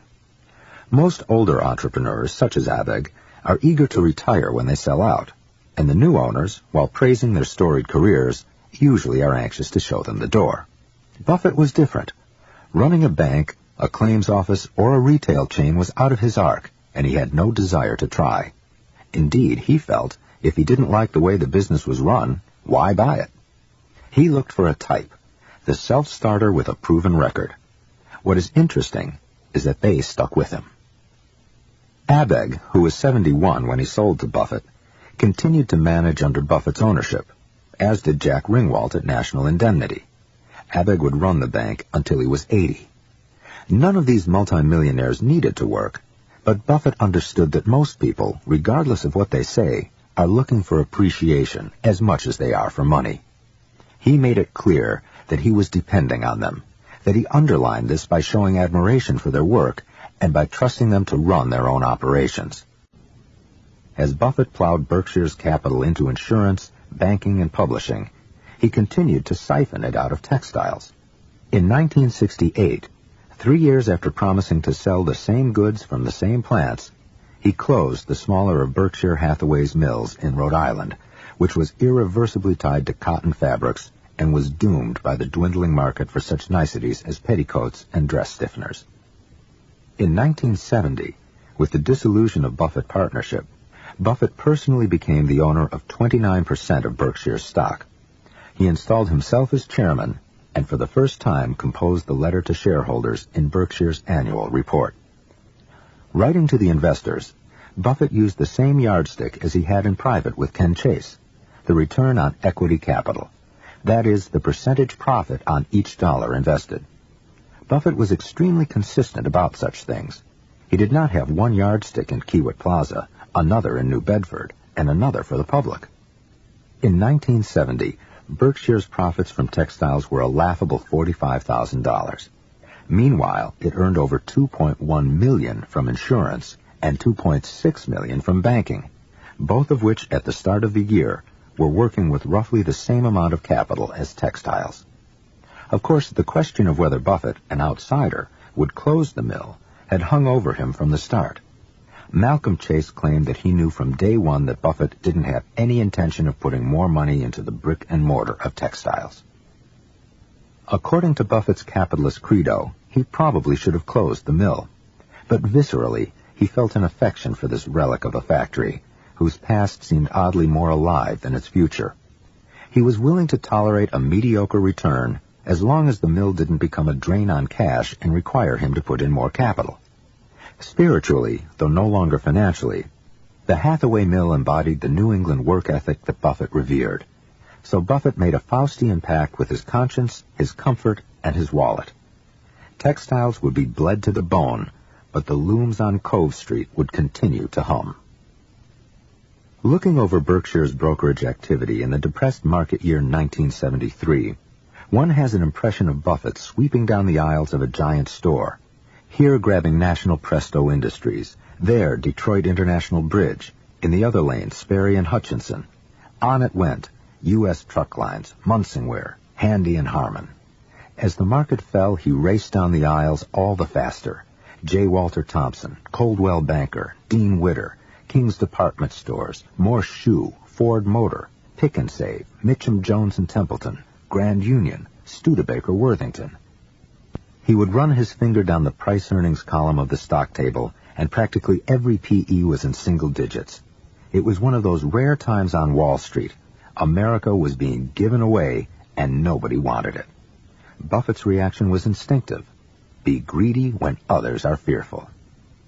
Early in 1973, he wanted to raise money for more investing and hired Salomon Brothers to raise $20 million in senior notes. Dennis Bovin, an investment banker fresh from Harvard, met Buffett in Laguna Beach. They mapped out the deal while sipping Pepsis in view of the Pacific. Buffett's decision to sell notes was based on a Buffett rule of thumb. Get the money when it's cheap. If you wait to borrow until you need a loan, it's likely to be when others are also borrowing. When perforce, rates will be higher. He got the money at 8%. Some months later, Salomon's Donald Mutchler sent Buffett a congratulatory note. Just as an aside, the money markets have certainly verified the famed Buffett financial acumen. I'm not sure whether it would be possible at all to do your financing today, and if it were, the rate would be north of 9%. Your timing was perfect. Mutchler did not know the half of it. Buffett had started to nibble on the Washington Post Company. In February, Berkshire bought 18,600 shares at 27. In May, the stock fell to 23. Berkshire, armed with the cheap money from Salomon, bought 40,000 shares more. As the price fell further, Buffett continued buying. In September, he bought a huge block of 87,000 shares at 20 3/4. By October 1973, Berkshire, though unknown to the public, was the largest outside investor in the Washington Post, the newspaper that Buffett had once delivered and the dominant media property that he craved. The market collapse of 1973-74 has been oddly ignored in the annals of investing. Yet it was truly epochal, on a par with the 1930s. Early in October 1974, Buffett, for the first time in his life, made a public prediction about the stock market. The occasion was an interview with Forbes. The Dow Jones Industrial Average was at 560. "How do you feel?" Forbes asked. "Like an oversexed guy in a whorehouse. This is the time to start investing," Buffett said. His doubts about the future had vanished. His stock was at a low, but his sap had never been higher. Berkshire was stuffed with securities, and Buffett was buying them day by day. He commented, "I call investing the greatest business in the world because you never have to swing. You stand at the plate, the pitcher throws you General Motors at 47, U.S. Steel at 39, and nobody calls a strike on you. There's no penalty except opportunity lost. All day you wait for the pitch you like, then when the fielders are asleep, you step up and hit it." He had quit in 1969, but now with the market at a low, his spikes were laced and his bat was cocked. There was no equivocation. As he said to Forbes, "Now is the time to invest and get rich." Buffett was back. When Warren Buffett parachuted into her company, Katharine Graham was midway through the signal transformation of her life. Her father had purchased the Washington Post, the fifth newspaper in a 5-paper town, out of bankruptcy in 1933. Kay assumed control in 1963 when her brilliant but ultimately deranged husband put a shotgun to his temple. When she was catapulted to authority, she was shy, self-conscious, and painfully self-abasing. Her male colleagues were condescending, and Graham herself proclaimed in an interview that, given the way the world worked, a man would be better in this job than a woman. She expected to be only an interim caretaker. In fact, responsibility proved a tonic. The Post at the time was an intelligent but parochial newspaper. Graham hired Benjamin Bradley, the Washington bureau chief of Newsweek, to run the paper, and Bradley, with significant support from Graham, propelled the Post to the front ranks of American journalism. In 1971, when the Post Company was in the midst of an initial public stock offering, Graham overrode her wobbly-kneed advisors and published the Pentagon Papers, the government's secret history of the Vietnam War, despite threats of indictment from the Nixon administration. But the second act of her metamorphosis had barely begun. Despite its clout in political circles, the Post Company was unimpressive as a business. Its flagship newspaper dominated the Washington market, yet its profit margin was an uninspiring 10%. A like condition prevailed at its television stations. In 1971, when the Post had gone public, Graham had begun to shift her attention toward the bottom line, but she had left financial matters to her board chairman and advisor, the lawyer Fritz Beebe. As Graham put it, I sort of thought figures were for men. Then in the spring of 1973, Beebe died. Graham now became the first woman chairman of a Fortune 500 company. She gamely declared to security analysts that she hoped to win a figurative Pulitzer Prize in management, but the world of Wall Street terrified her. As it happened, this was precisely when Buffett began to buy her stock. Buffett suspected that as a 10% shareholder he might ruffle some feathers. He wrote her a letter in which he recalled his escapades as a post-paper boy and disclaimed any hostile intent. Eventually, he signed his proxy over to Don Graham, letting Kay's son and heir cast Berkshire's votes, an unusual show of faith in management. He also declared in writing that he expected Berkshire to keep its Post stock permanently, a phrase that would have mystified the modern portfolio manager. Buffett became a personal tutor to Graham. When he came to Washington, he would bring a stack of annual reports and take her through them line by line. Some of her colleagues thought that Buffett was manipulating her, but Graham thought he made sense. He didn't tell her what to do. He advised, he counseled. The secret to his seduction was his patience. He seemed to exert a magnetic pull on her, and the more she got to know him, the more she liked his ideas. Buffett's influence was felt in virtually every major decision. It should not be surprising that Graham began to rely on Buffett as more than just a business advisor. As a rich widow, she was mistrustful of potential suitors and somewhat cloistered. Her brittleness kept people at arm's length, as did her stiff Brahmin enunciation. Charlie Peters of the Washington Monthly said, "I think Kay desperately needed a friend." She found Buffett unthreatening, and the two became intimate. Graham invited Buffett to her farm in Virginia and to her home on Martha's Vineyard. Buffett countered with invitations to his summer home in Laguna Beach, and Graham began to attend meetings of Buffett's Ben Graham Investors Group. In Washington, which Buffett usually visited without his wife, he squired Graham around town. Kay widened his circle enormously, according to the writer Jeffrey Cowan. Another friend said that the Washington Post really changed his life. It changed whom he was exposed to. Suddenly, Warren Buffett of Omaha was mixing with the likes of Henry Kissinger. Buffett did not like splashy affairs, but he liked meeting bigwigs in the controlled setting of Graham's home.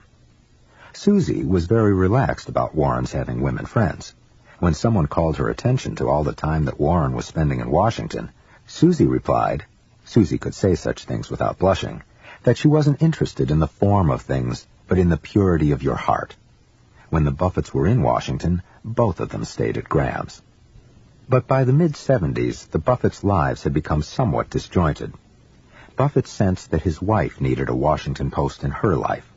At one point, referring to their nearly grown kids, he said, "Susie, you're like somebody who has lost his job after 23 years. Now what are you going to do?" Susie's dream was to be a chanteuse. This was no surprise to the family, given her habit of traipsing around in song while Warren was working. Now that she had some free time, she worked out tunes with a local band, the Bob Edson Trio, and performed at some private parties. The prospect of going public unnerved her, but Warren pushed her, telling her that if she chickened out, she'd regret it later. In 1975, Susie overcame her fright and appeared for a run at the Steam Shed, a nightclub on the outskirts of Omaha. When Susie was on stage, Buffett would watch with a beatific expression as if overcome by rapture. He told a friend, "When Susie sings, it is so beautiful I can't breathe." Buffett would make similar doe-eyed remarks about their offstage lives. He often commented that he had been unhappy until he had met Susie, or that he wouldn't have turned out well without her. As a couple, they did not fit a normal pattern. Though their interests and increasingly their schedules were separate, Buffett remained extremely attached to her. Even now, she would nestle next to him and take his hand in public as though they were teenagers. Knowing that she was his muse, she seemed incapable of saying no to him. The Buffetts' schedules were so divergent that, when they celebrated their silver anniversary in April 1977, Stan Lipsey had a cartoonist draw a rye card depicting the two of them whirling past each other on the top of a wedding cake. While they had always had different interests, as the house emptied of children, Susie was more aware of a sense of missing something. Kent Bellows, an artist friend who was hanging around the house, thought Warren and Susie had a great marriage. They were a case of opposites attracting. Yet so much of the time, Warren seemed to be in a shell, present physically, but not much more. He would be enveloped in a volume of Standard & Poor's, or preoccupied with his thoughts. In an emotive sense, he was indeed Susie's opposite. Susie said to Bellows, "All Warren needs to be happy is a book and a 60-watt bulb." In a rare public interview, when the Omaha World-Herald was writing up her stage career, Susie spoke appreciatively of Warren's support for her singing. Yet her description of him, the story was published 2 days shy of their 25th anniversary, was restrained. Recounting the story of their courtship, she noted that she had been madly in love with somebody else, but had followed her father's advice and discovered that Buffett was just an extraordinary person. In September 1977, Susie did a one-night performance at the Orpheum, an ornate former vaudeville house in Omaha that had been host in the 30s to Al Jolson and Barbara Stanwyck. On this particular evening, facing a hometown crowd, Susie was at her slinky, sensuous, torch singer best. She cooed, "Let's feel like we're in love, okay?" A short time later, 45-year-old Susie walked out on her husband. That is, she moved out of the Buffett's home on Farnham Street, left Omaha, and rented an apartment in San Francisco. She told her children that she was not separating legally or in other respects from Warren, but day to day she wanted to live on her own. To Buffett, this was an immeasurable blow, stunning, devastating, irreparable. It undid the finely spun cocoon that had sheltered him from whatever was unpleasant or distracting, and had given him the comfort to pursue his work. It emptied his home of gaiety and warmth, and of Susie's soul-penetrating closeness. There was no one who could remotely take her place. He told his older sister, "Susie was the sun and the rain in my garden for 25 years. Left to himself, Buffett was mystified about why she had left and miserably lonely. He burst into tears on the telephone with her. Susie soothingly explained her move as an evolutionary adjustment, not a total break.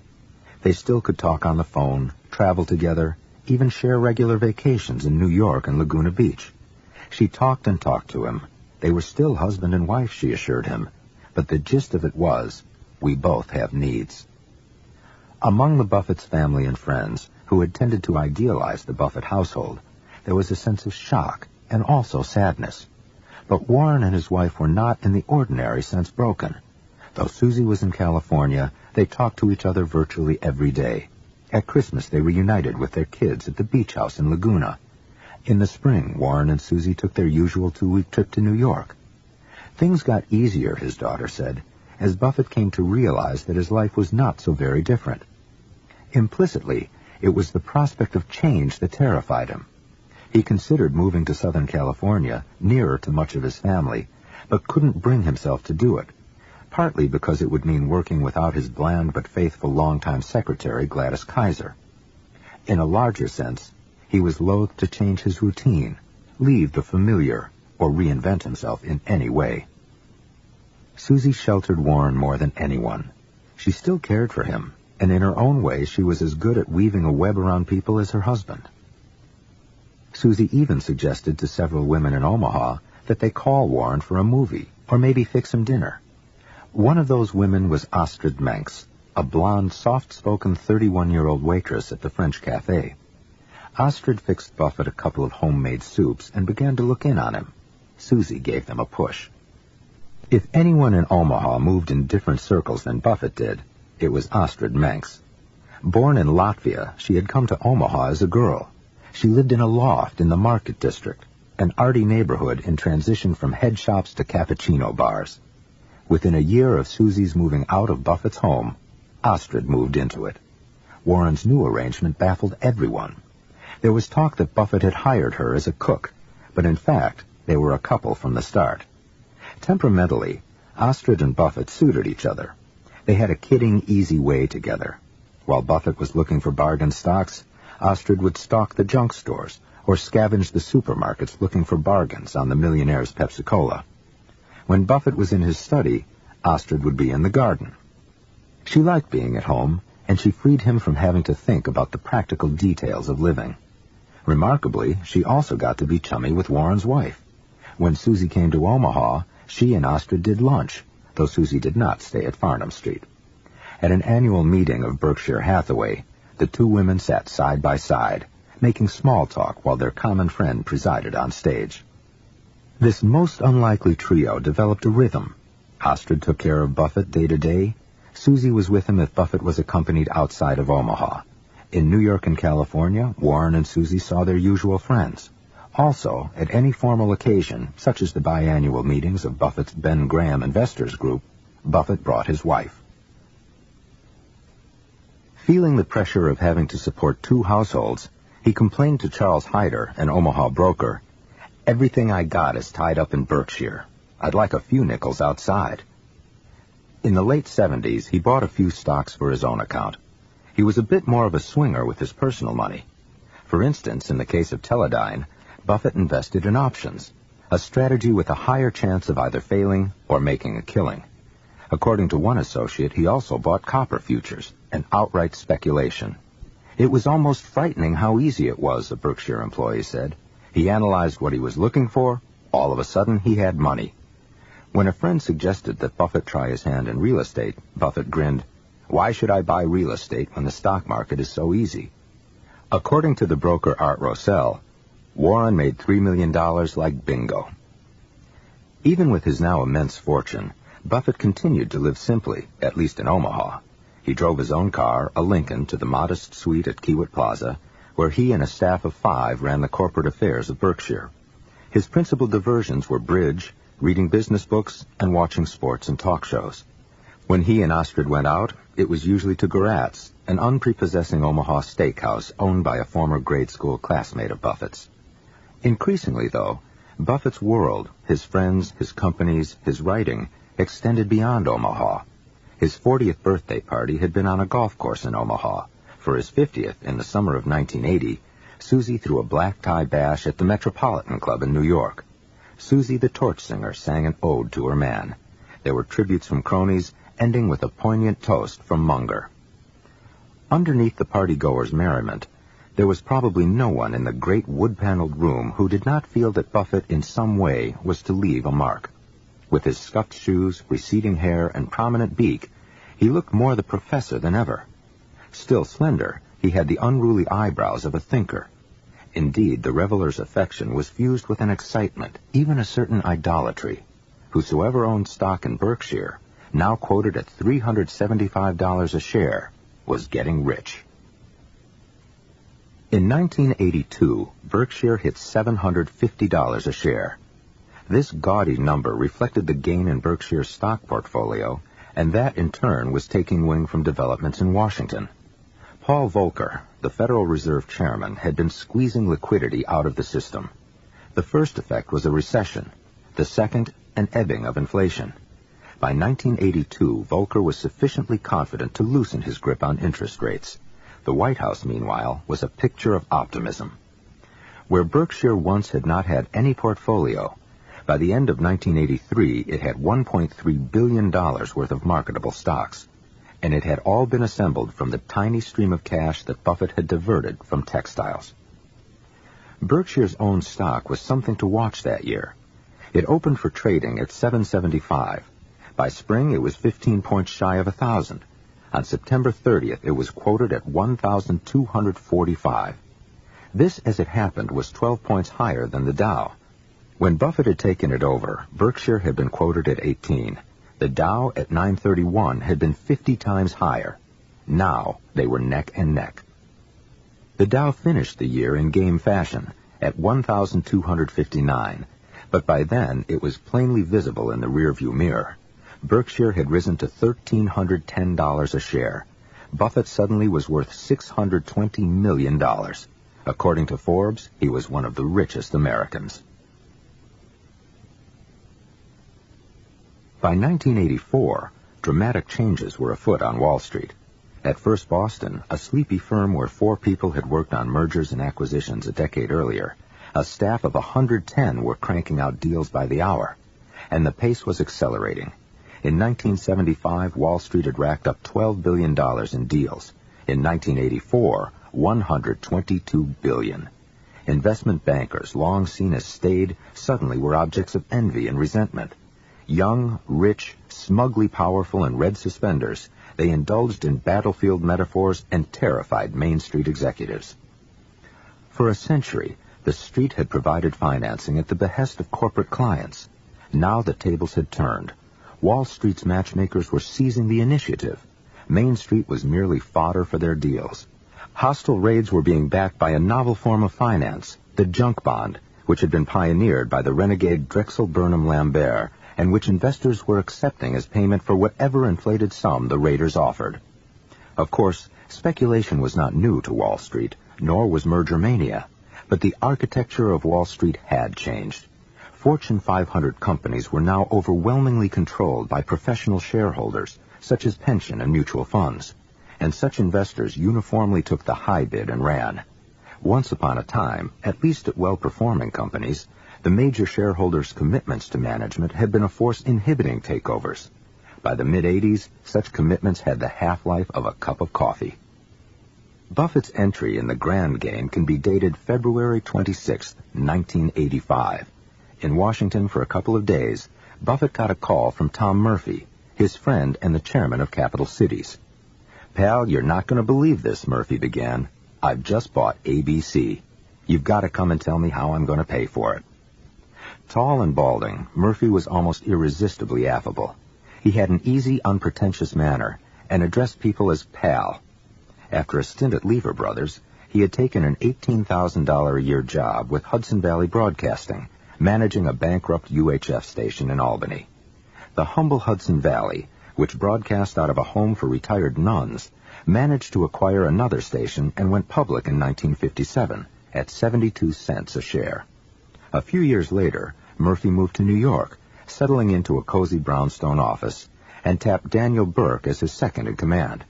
They operated as a team, with Murphy focusing on strategy and deal-making, and the harder-edged Burke on operational details. The company, now known as Capital Cities, gradually acquired an empire in broadcasting, cable, and publishing. Its style, though, was anything but imperial. Murphy and Burke delegated ample authority to their far-flung properties and ran a corporate office that was bone trim. Cap Cities had no legal department and no public relations staff. Murphy was so frugal that he had once painted only the two sides of his Albany headquarters that faced the road, not the sides facing the Hudson River. His and Burke's blend of vision and cost-attentiveness produced consistently superior profits. Buffett, who had met Murphy in the early 70s, knew that anyone who didn't waste paint on his headquarters was his sort of guy. He had bought 3% of Cap Cities for Berkshire in 1977, but after a run-up in the stock, he sold, a decision Buffett would later attribute to temporary insanity. Meanwhile, Murphy and Burke began to check with Buffett before each big move. One time, when Walter Annenberg was mulling the sale of his publishing empire, which included such gems as TV Guide and the Daily Racing Form, Buffett said, "Murph, how about the two of our companies buying it on a 50-50 basis?" They went to see Annenberg in Beverly Hills and offered $1 billion. Annenberg turned them down, and Buffett and his pal went to a Swenson's, just a couple of regular guys with $1 billion to burn, and drowned their sorrows over milkshakes. But Buffett's dream of becoming Murphy's partner didn't die. He often declared that the Murphy-Burke ensemble was the best in corporate America. When Murphy called about ABC, Buffett began with a word of caution. "Think about how it will change your life," he warned. Murphy and Burke instantly understood. Cap Cities, which owned such properties as Women's Wear Daily and the Kansas City Star, was little known outside its industry, and Murphy and Burke led private lives. Now Murphy, a devout Catholic who liked to stop at St. Patrick's Cathedral on his way to work, would be thrust in the company of network executives who rode to work in limousines. Murphy was impressed that Buffett's first thought had been the personal equation, but Murphy wanted to go ahead. Buffett had another concern which neither Murphy nor Burke had anticipated. If Cap Cities bought ABC, then by the perverse jungle code on Wall Street, Cap Cities would itself be in play. "What do we do about that, pal?" Murphy asked. Buffett said, "You better have a 900-pound gorilla, somebody who owns a significant amount of shares who will not sell regardless of price." Obviously, That somebody would have to be very rich and totally loyal. How about you being a gorilla, pal? In a later account, Buffett said he had not, until that moment, envisioned a role for himself. But what other gorilla could he have had in mind? Indeed, Burke's impression was that he had thought it all through. That night, Buffett called Murphy. Having worked out the numbers in advance, Buffett immediately proposed that Berkshire buy 3 million shares of Cap Cities at $172.50 a share. That was the current market price, up from the original 72 cents. Murphy instantly agreed. Buffett now had a deal to buy 18% of Cap Cities for $500 million. Cap Cities, in turn, would use Berkshire's infusion of equity to finance its planned purchase of ABC. Buffett's price for Cap Cities, 16 times earnings, was steep for a Graham disciple. As he admitted to Business Week, "Ben is not up there applauding me on this one." Buffett was betting that Murphy and Burke would be able to trim the fat from ABC's stations and boost their profits. And in truth, Buffett was running out of opportunities. Stock prices were rising, and as Berkshire grew, Buffett needed to make big investments. Small ones had become irrelevant. Outside the oil patch, the $3.5 billion ABC deal was the biggest merger ever. This record was not on the books for long. A raft of deals followed, many of them hostile. Investment banks, breaking a time-honored code, went after former clients. Corporate minnows gobbled up whales. Wall Street had become a war zone. This strange game presented an opening for Buffett. He was hearing from quite a few CEOs that they were under siege. It occurred to Buffett that Berkshire could make an attractive babysitter. It had a reputation as an unmeddlesome and stable owner, and not needing financing, it could move fast. For a desperate CEO, selling to Buffett could be a third route between succumbing to a raider and resorting to self-immolation via greenmail. With this in mind, Buffett in his letters regularly touted Berkshire as a safe harbor. For the right business and the right people, we can provide a good home. By the mid-1980s, Berkshire was being driven by the engine of insurance. Its group of property and casualty companies, which was headed by National Indemnity and which had offices in Omaha, New York, and elsewhere, was providing vast sums of dollars for Buffett to reinvest.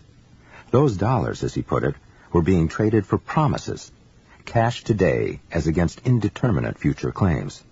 The calculations involved in such exchanges were second nature to him. Buffett thought of everything in terms of odds: horse races, plane crashes, even nuclear war. Once at a meeting of the Graham Group, with 25 of his confreres, he bet Carol Loomis that at least 2 people in the room would have the same birthday. She was shocked when Buffett proved right. The simple but surprising explanation was that the mathematical odds of this occurring were 60%. Insurance similarly reduced all experience in life to mathematical probabilities. In 1982, Buffett asked Michael Goldberg, a 36-year-old former McKinsey consultant who had been at Berkshire a couple of years, to run the insurance group. Goldberg was the exception to Buffett's far-flung managers. He worked in the adjacent office at Kiewit Plaza. If anyone was suited for this impersonal terrain, it was Goldberg. As Goldberg said, Buffett was looking for people with no ego. Goldberg fit the bill. Berkshire's favorite but not exclusive niche was reinsurance. This, in effect, is a wholesale business. Instead of selling thousands of small policies to homeowners or drivers, the reinsurer sells a few very big policies to other insurance companies, thus assuming a portion of the risks that its customers have underwritten. It is typically a long-tail business, meaning that claims are slow to develop. Thus, a reinsurer can invest the float from premium payments over long periods, only at the end of which will its profit or loss be known. It is hardly surprising that many reinsurers err toward optimism. Buffett put it rather wittily. Initially, the morning mail brings lots of cash and few claims. This state of affairs can produce a blissful, almost euphoric feeling akin to that experienced by an innocent upon receipt of his first credit card. The perennial problem is competition. As Buffett noted, all it took to increase the supply of insurance, unlike that of physical commodities, was the willingness of a provider to sign its name. Therefore, when prices were high, new entrants rushed in. This led to frequent cyclical bouts of price cutting. The first half of the 80s was one such period, with woefully inadequate prices. Buffett's response to the slump, though, was unlike anyone else's. While other companies cut prices to hang on to market share, Buffett recognized this as betting against the odds, so he and Goldberg refused to play. From 1980 to 84, they allowed their business to shrink from $185 million in premiums to $134 million. If the business was unprofitable, Buffett didn't want the business. Someday, he wrote this in 1982, losses would force providers to pull back and prices would rise. In the meantime, he would wait. It's natural to wonder why every insurer didn't adopt such an approach.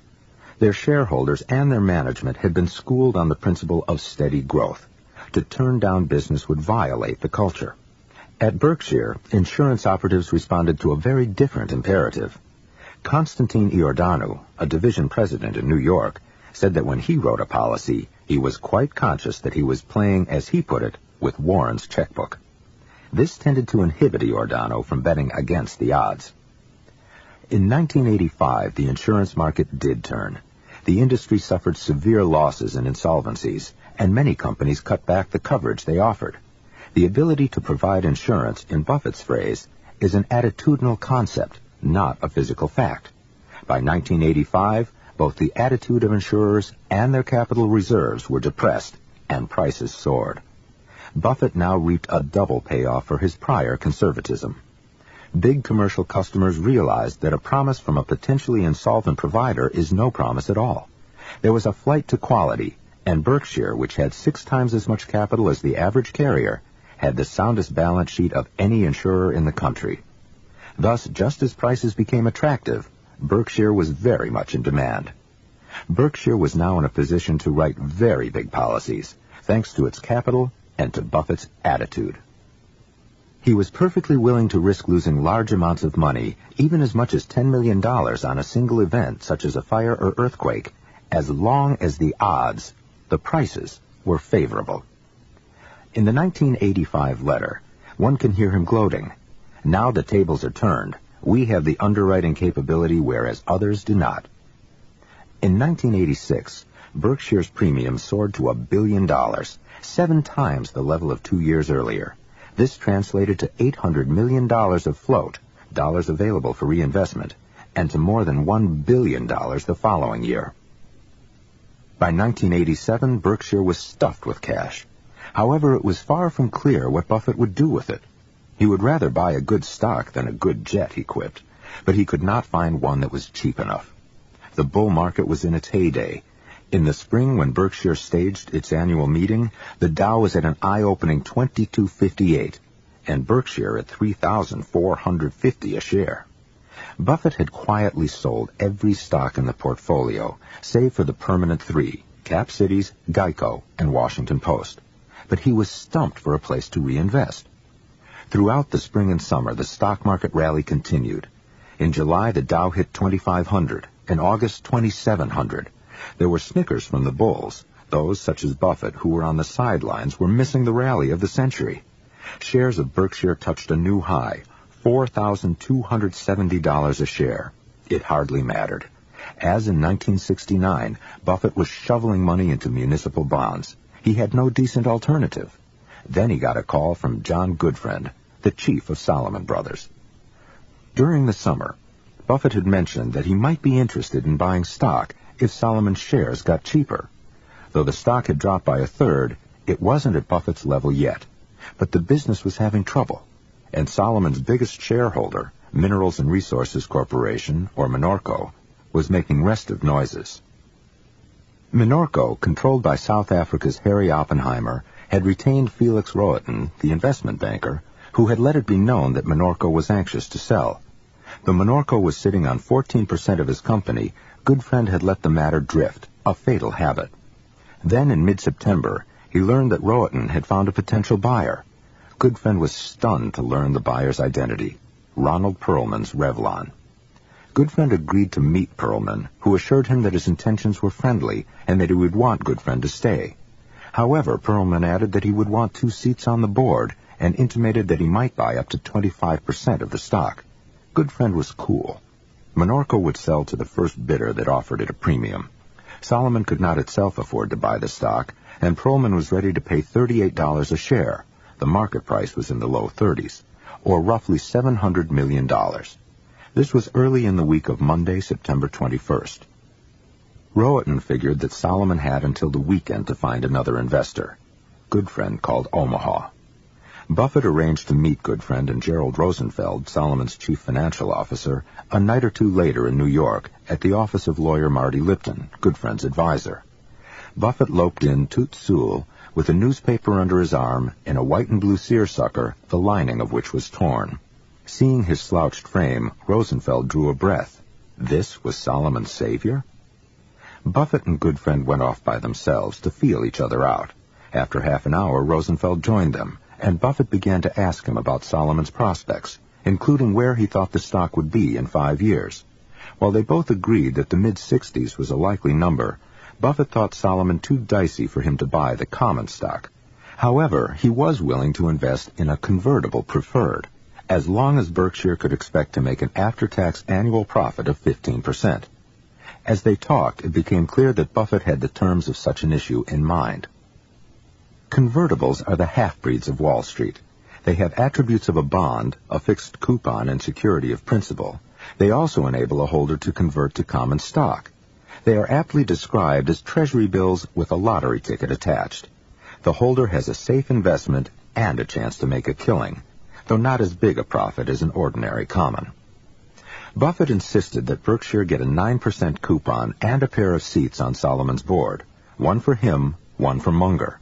Salomon's senior managers had a heated discussion over the terms, which they thought far too sweet for Buffett. On the other hand, Buffett's capital would enable Salomon to buy out Minorco at a premium and rid it of the threat from Perlman. In the minds of Salomon's executives, the choice between Perlman and Buffett was no choice at all. Goodfriend told his directors that they could either approve the Buffett deal, which would make Berkshire Salomon's biggest shareholder, or find a new CEO. Prophetically, Goodfriend argued that Buffett would be a help to him in running the company. One director, Maurice Greenberg, strenuously objected, but the board went along. The only rationale for this rather expensive deal was the uncertain premise that somehow down the road, Salomon would be better off with Buffett in control than Perlman. It was soon apparent that Buffett had badly misjudged the business. As an important and well-treated customer of Salomon's, he had an overly rosy view of it. 2 weeks after the deal, Salomon disclosed that it would lay off 800 employees and fold 2 departments, moves that would cost it $67 million. There was a sense that Goodfriend was not in control, and this was echoed by a sudden and general nervousness in the stock and bond markets. For 5 glorious years, the bull market had roared. Though interest rates had risen through most of 1987, depressing intrinsic business values, the stock market had ignored them. By August, stock prices were at the historically unsustainable level of 22 times earnings. No one disputed that prices were high, but the bull market had become an article of faith. Business Week suggested that yesterday's yardsticks were no longer apt. Buffett felt that money managers were not using any yardstick. They had abandoned the effort to value stocks at all. For them, stocks are merely tokens in a game, like the thimble and flatiron in Monopoly. With computerized trading, fund managers were now buying groups of stocks by the bucketful in market baskets. A few million GM, a couple of million AT&T, and a dab of Westinghouse on rye, please. A parallel trend was the emergence of stock index futures in the commodity pits in Chicago. These new futures contracts, which traded next to pork bellies and cattle, enabled speculators to bet on the direction of the entire stock market. To a Graham and Dodd investor, of course, a stock derived its value from the underlying individual business. But the new breed of investor, who was buying the market whole, did not even know which stocks he owned. Security analysis was irrelevant. On Wall Street, if not in Omaha, asset allocation was the rage. Instead of looking for individual issues, the portfolio manager first decided how much to invest in stocks, treating them as a generic class. The total could be and was continually rejiggled, resulting in sudden wholesale shifts. As an offshoot, managers were letting computer models influence and even make their buy-sell decisions. Prophetically, Institutional Investor warned in September of '87 of the false sense of security from relying on technological masters. But few paid notice. Portfolio insurance, a high-tech nostrum for fund managers, was said to be a fail-safe. Under this strategy, managers determined in advance to automatically sell increasing amounts of stock index futures whenever markets fell. The theory was that futures could be sold more readily than stocks. By quickly selling futures, portfolio managers would hope to cut their losses before a drop became severe. V. Kent Green, an investment advisor at First Bank System in Minneapolis, noted that when one wanted to sell, some of your stock positions could be very illiquid, meaning that no one would be around to buy them. But Green was sleeping soundly. If the need arose, he could get out by the side door in Chicago. Futures, he noted, are about 4 times more liquid than stocks at the current time. What escaped Green's attention was that he did not need to sell futures at the current time. He would need to sell when markets tumbled, when presumably everyone else would be selling too. When the hour came, according to a subsequent White House study chaired by investment banker Nicholas F. Brady, $60 to $90 billion of futures were poised on the same delicate trigger as Green's. In retrospect, what was memorable about October was not its suddenness, but the degree to which it had been advertised in advance. Cassandras abounded. Charles Allman, a newsletter writer, had talked of a huge debacle of the magnitude we saw in '29. The bears knew the prices were high. The bulls knew it too, but everyone wanted the last drink. On about October 12th, Buffett cashed out the stock portfolio of at least one of Berkshire's profit-sharing plans. It cleaned the larder of stocks, save for his permanent 3. According to a Buffett associate, it was a clear edict: sell everything. Buffett was not making a forecast. He was merely obeying 2 cherished rules. Rule number 1, never lose money. Rule number 2, never forget rule number 1. Munger said, Warren would never claim that he could call the market. But perhaps Buffett had been glancing a bit more anxiously at the newspaper clipping on his wall, the one from 1929. In the week following, interest rates climbed above 10%. Japanese shares continued to rise, but now no one on Wall Street cared about Japan. On Friday, October 16th, the Dow plunged 108 points. On Monday, October 19th, sell orders jammed the market. 11 of the 30 stocks in the Dow average could not open during the first hour of trading. In the interim, portfolio insurance sell programs had been triggered automatically. The futures market went into free fall, which of course touched off a sympathetic drop in stocks. The door was too small to admit everyone through, and the vaunted portfolio insurance failed to save the day. By late afternoon, the panic had become a rout. Buffett's net worth dropped by $342 million. He must have been one of the few investment people in America who did not have a minute-by-minute account of the crash.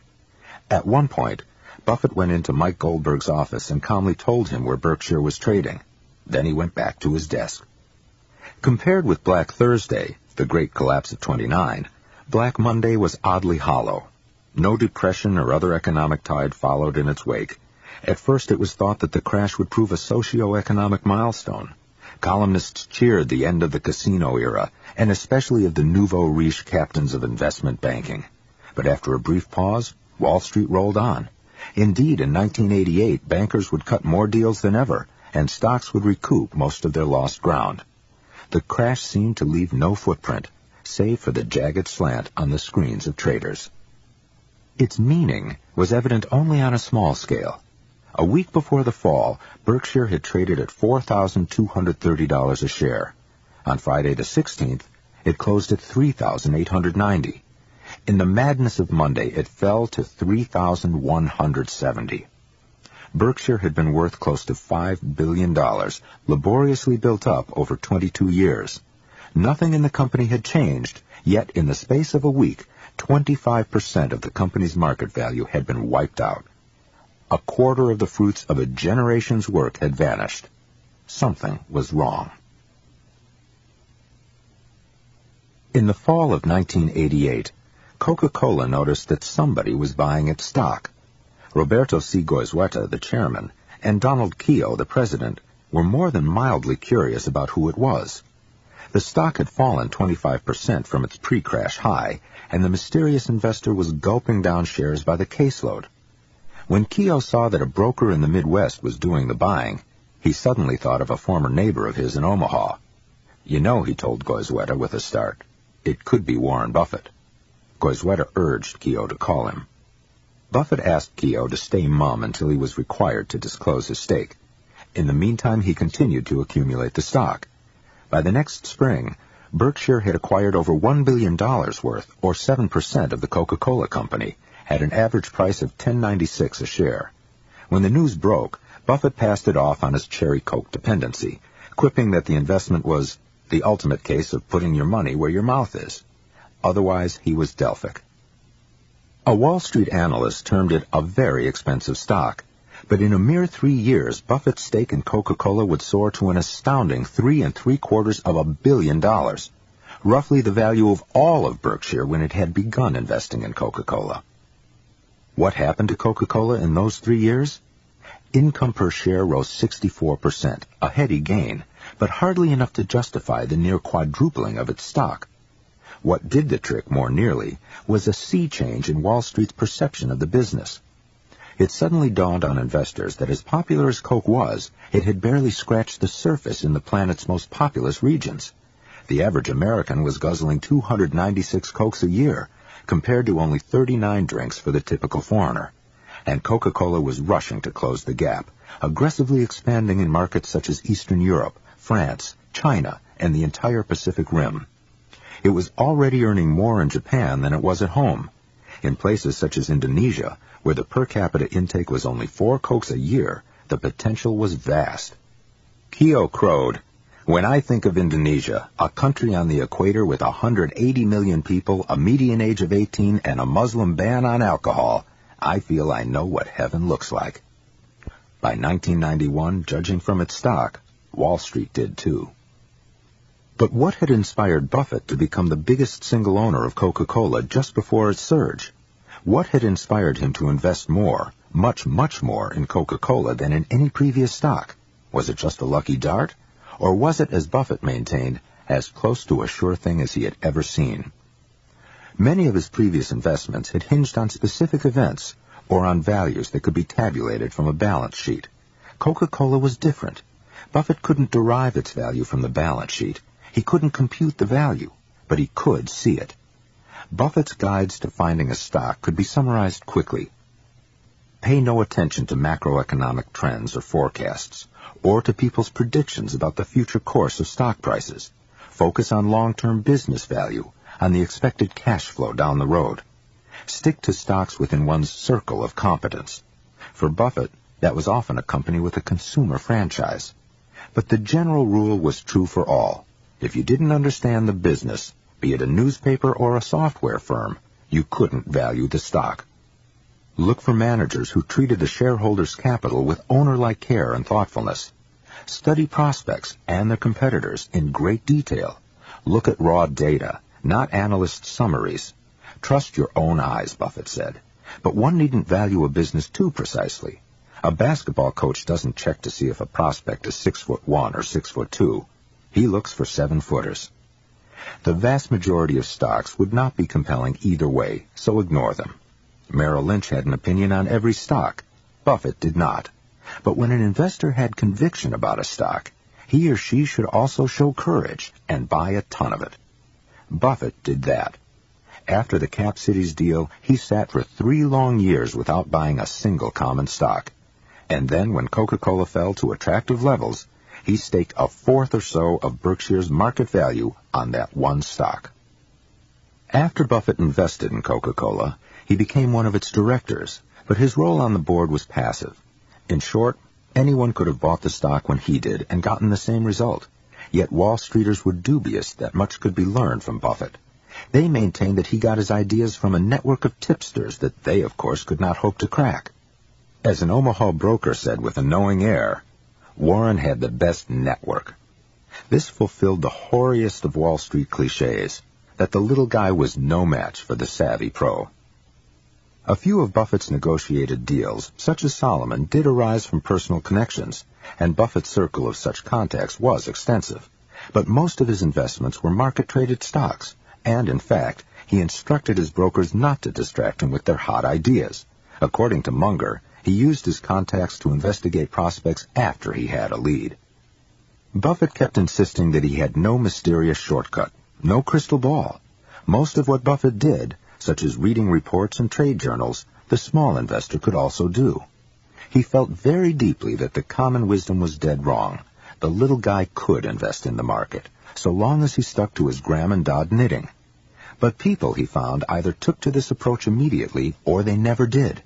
Many had a perverse need to make it complicated. People habitually referred to his mental processes in mechanical terms. Warren's sister Doris reflexively remarked how quickly information appeared on Warren's screen. Mike Goldberg spoke of his iterating insurance policies through his memory. This agile shifting of mental index cards enabled him to recognize past patterns and, through untold repetitions, develop an investing instinct. Alas, the average investor is not endowed with a mental calculator or an online encyclopedia. But this does not imply that Buffett could not be a useful model. Anyone is free to adopt the approach of evaluating a stock as a share of a business, rather than a blip on a screen, just as anyone is free to trade options. Munger said that Buffett's style was perfectly learnable, adding, "Don't misunderstand. I don't think that tens of thousands of people can perform as well, but hundreds of thousands can perform quite well, materially better than they otherwise might. There is a duality there." Part of the duality was that people confused simplicity with ease. Buffett's methodology was straightforward, and in that sense simple. It was not simple in the sense of being easy to execute. Valuing companies such as Coca-Cola took a wisdom forged by years of experience. Even then, there was a highly subjective element. A Berkshire stockholder once complained that there were no more franchises like Coca-Cola left. Munger tartly rebuked him. Why should it be easy to do something that, if done well 2 or 3 times, will make your family rich for life? Buffett said it did not require a formal education, nor even a high IQ. What mattered was temperament. He would illustrate this with a little game at business schools. Suppose, he would tell a class, each student could be guaranteed 10% of one of their classmates' future earnings. Whom would they choose? The students would start to scrutinize one another intently. They weren't looking for the smartest necessarily, Buffett would observe, but for someone with the intangibles, energy, discipline, integrity, instinct.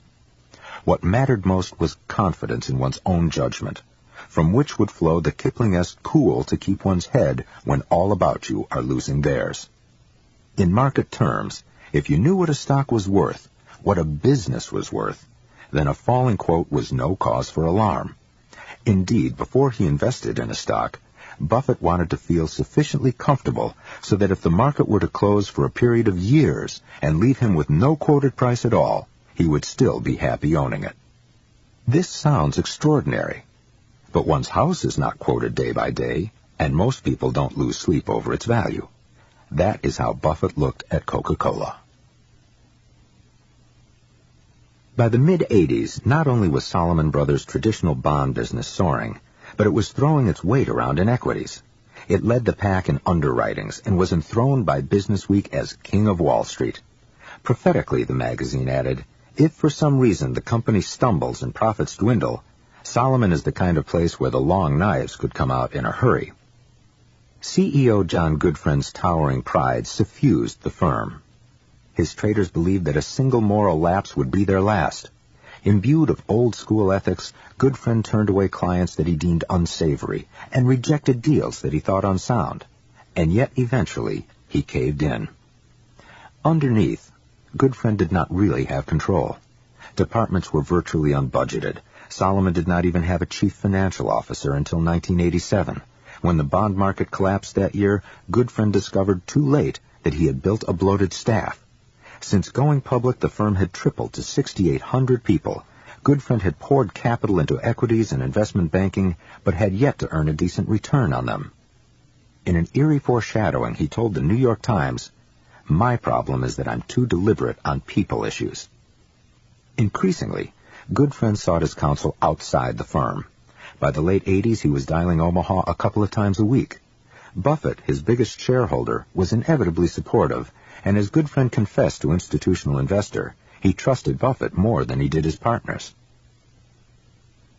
Late in June of 1991, Goodfriend learned that Solomon was the target of a civil and a criminal probe as the result of Solomon's government bond desk head Paul Moser's series of outrageous bidding violations for U.S. Treasury bonds. As it became clear that Goodfriend had known of the violations and said nothing, Salomon Brothers fell into disarray. Customers began to desert. The Wisconsin Investment Board cut Solomon off. Moody's announced a possible downgrade. Corporate clients told Solomon not to bother calling until they saw a change at the top. On Friday, August 16th, Goodfriend awoke to see his picture atop the New York Times. It occurred to him that he was looking at his obituary. Goodfriend sped to his office. Shortly before 7 Omaha time, he called Buffett at his home, waking him. Goodfriend said he had decided to quit. It was his decision alone, and he wanted Buffett to step in. Buffett hesitated. He had always been careful to avoid such entanglements. In Omaha, he had his life neatly arranged. Once when Tom Murphy was on the verge of acquiring ABC, Buffett had cautioned, "Think about how it will change your life."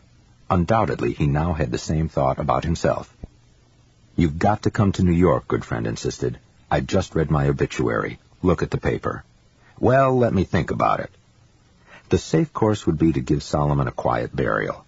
True, Buffett had a $700 million investment in Solomon Preferred, but the preferred stock was far safer than the common. Neither Munger nor Buffett thought they would lose much money in a liquidation. But Buffett stood to lose something nonetheless. His entire career he had argued for a sort of compact between shareholders and corporations. Goodfriend had failed the trust, through weakness and hesitation. But the compact worked both ways. As Solomon's biggest owner, Buffett also had responsibilities. He had a duty which at the extreme resembles fate. By midday, Buffett was aloft, racing toward New York. For most of that Friday, trading in Solomon stock was halted. Its ordinary business stopped. The top executives huddled in the boardroom. Goodfriend came in at noon and said, "Warren is the CEO." The executives knew they were days, perhaps a week, from seeing the firm go down the tubes. They were beady-eyed and stale from too many meetings. Donald Howard, the chief financial officer, said, "We were in a state of shock." Late in the afternoon, Buffett poked his head into the boardroom and gave a hearty, "Hi there." He managed a joke about the little problem we have, as though the firm had lost a valued attendant in the mailroom. Buffett knew none of the details of the scandal, for which he would now be responsible, but he made no attempt to grill anyone. Glancing about the boardroom, he said it was obvious that people were tired and should get some rest. His relaxed manner had a calming effect. For the first time in a week, the executives felt their spirits lift. "This is only a temporary setback." He said it as if he knew. After a pause, Buffett faced the troops for the first time. They had seen their firm brought to its knees. They were desperate for leadership, but unsure of where they wanted to be led. Now, Buffett told them, Salomon Brothers would have to do more than obey the rules. His standard would be far stricter. Anything not only on the line but near the line will be called out. In the morning, Buffett reconvenes with a dozen of Solomon's brass. Eyeing the group, some of whom he has never met, he coolly announces that he intends to pick one of them to manage the company. "I'm going to meet with you one at a time," Buffett declares. "I'll ask you all the same question: who should run this firm? Come in any order you like." Then he walks into the adjoining room and shuts the door. All but two of the executives nominate the same man, Derek Maughan, a Britisher who had built Solomon's Tokyo office into a major profit center. Cut to 10 o'clock Sunday morning, outside 7 World Trade Center. The directors push through a phalanx of photographers and head for the boardroom on the 45th floor. But events are moving ahead of them.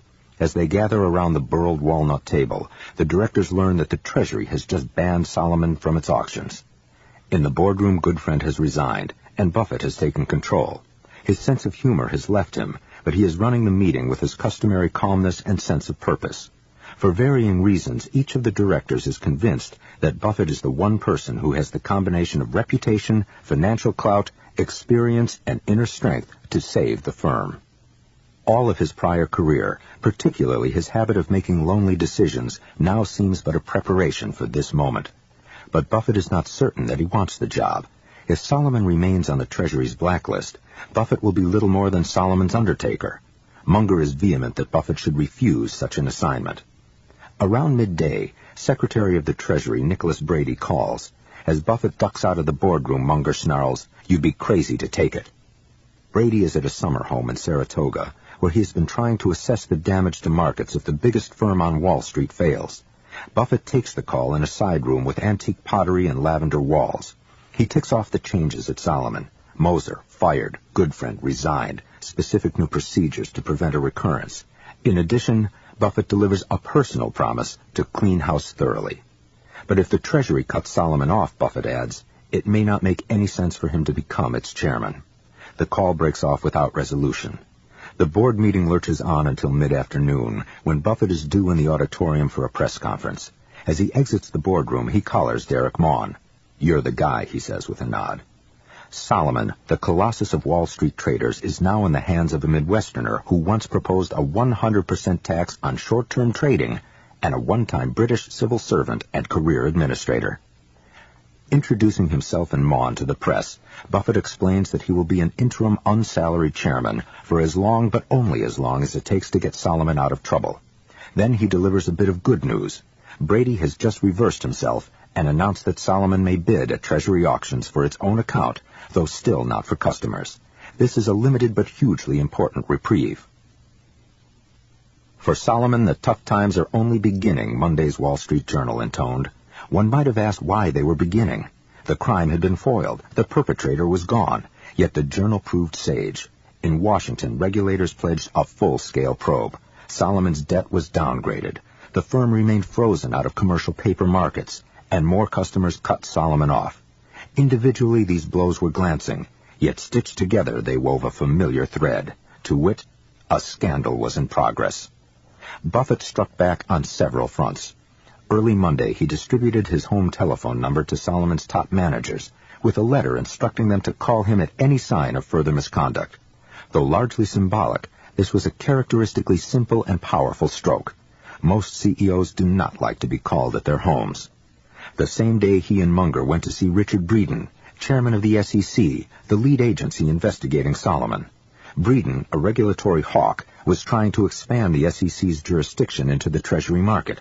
In keeping with his macho reputation, he warned his visitors that he was prepared to dig up an entire beach looking for a grain of sand. "Call us any time someone doesn't give you what you want," Buffett replied evenly. "You'll have a new person to deal with in 20 minutes. Breeden was impressed. Returning to New York, Buffett took steps to generate cash. Salomon hiked the interest rate that it charged its traders, inducing them to sell securities. By the end of the first week, a company-wide liquefaction of assets was in process. The biggest worry was the threat of prosecution by the Justice Department. Buffett knew that Salomon wouldn't be able to run its business while fighting an indictment, and he figured that the firm would be nearly as devastated were it to plead guilty to one. Many fiduciaries are forbidden from doing business with felons, and few would choose to do so. That left one hope: play ball with the government so fully that justice might grant a reprieve. Though fearful of hostility, Buffett knew what many are slow to learn, that a sustained demonstration of good faith is apt to be returned in kind if it is not undermined by any conflicting behavior. Now he had to cooperate with Salomon's investigators, bow down before its accusers, actually help justice prove its case. He had to assume very publicly, as only Buffett could, a personal responsibility for the scandal, to show that the stain was not only purged, but deeply and sincerely regretted. As summer wound down, Washington was abuzz over the Salomon scandal, as only Washington can be.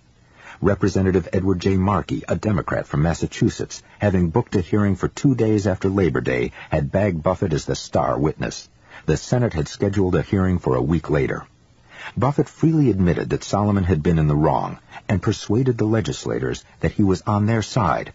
After meeting with Buffett, Senator Jake Garn turned to an aide and said, "You know, we shouldn't go flying off the handle." A hearing, like a trial, has a carnival spontaneity. Whatever happens, there is no second chance. Even before the doors opened on the sweltering afternoon of September 4th, a crowd had formed in the hallway of the Rayburn House office building.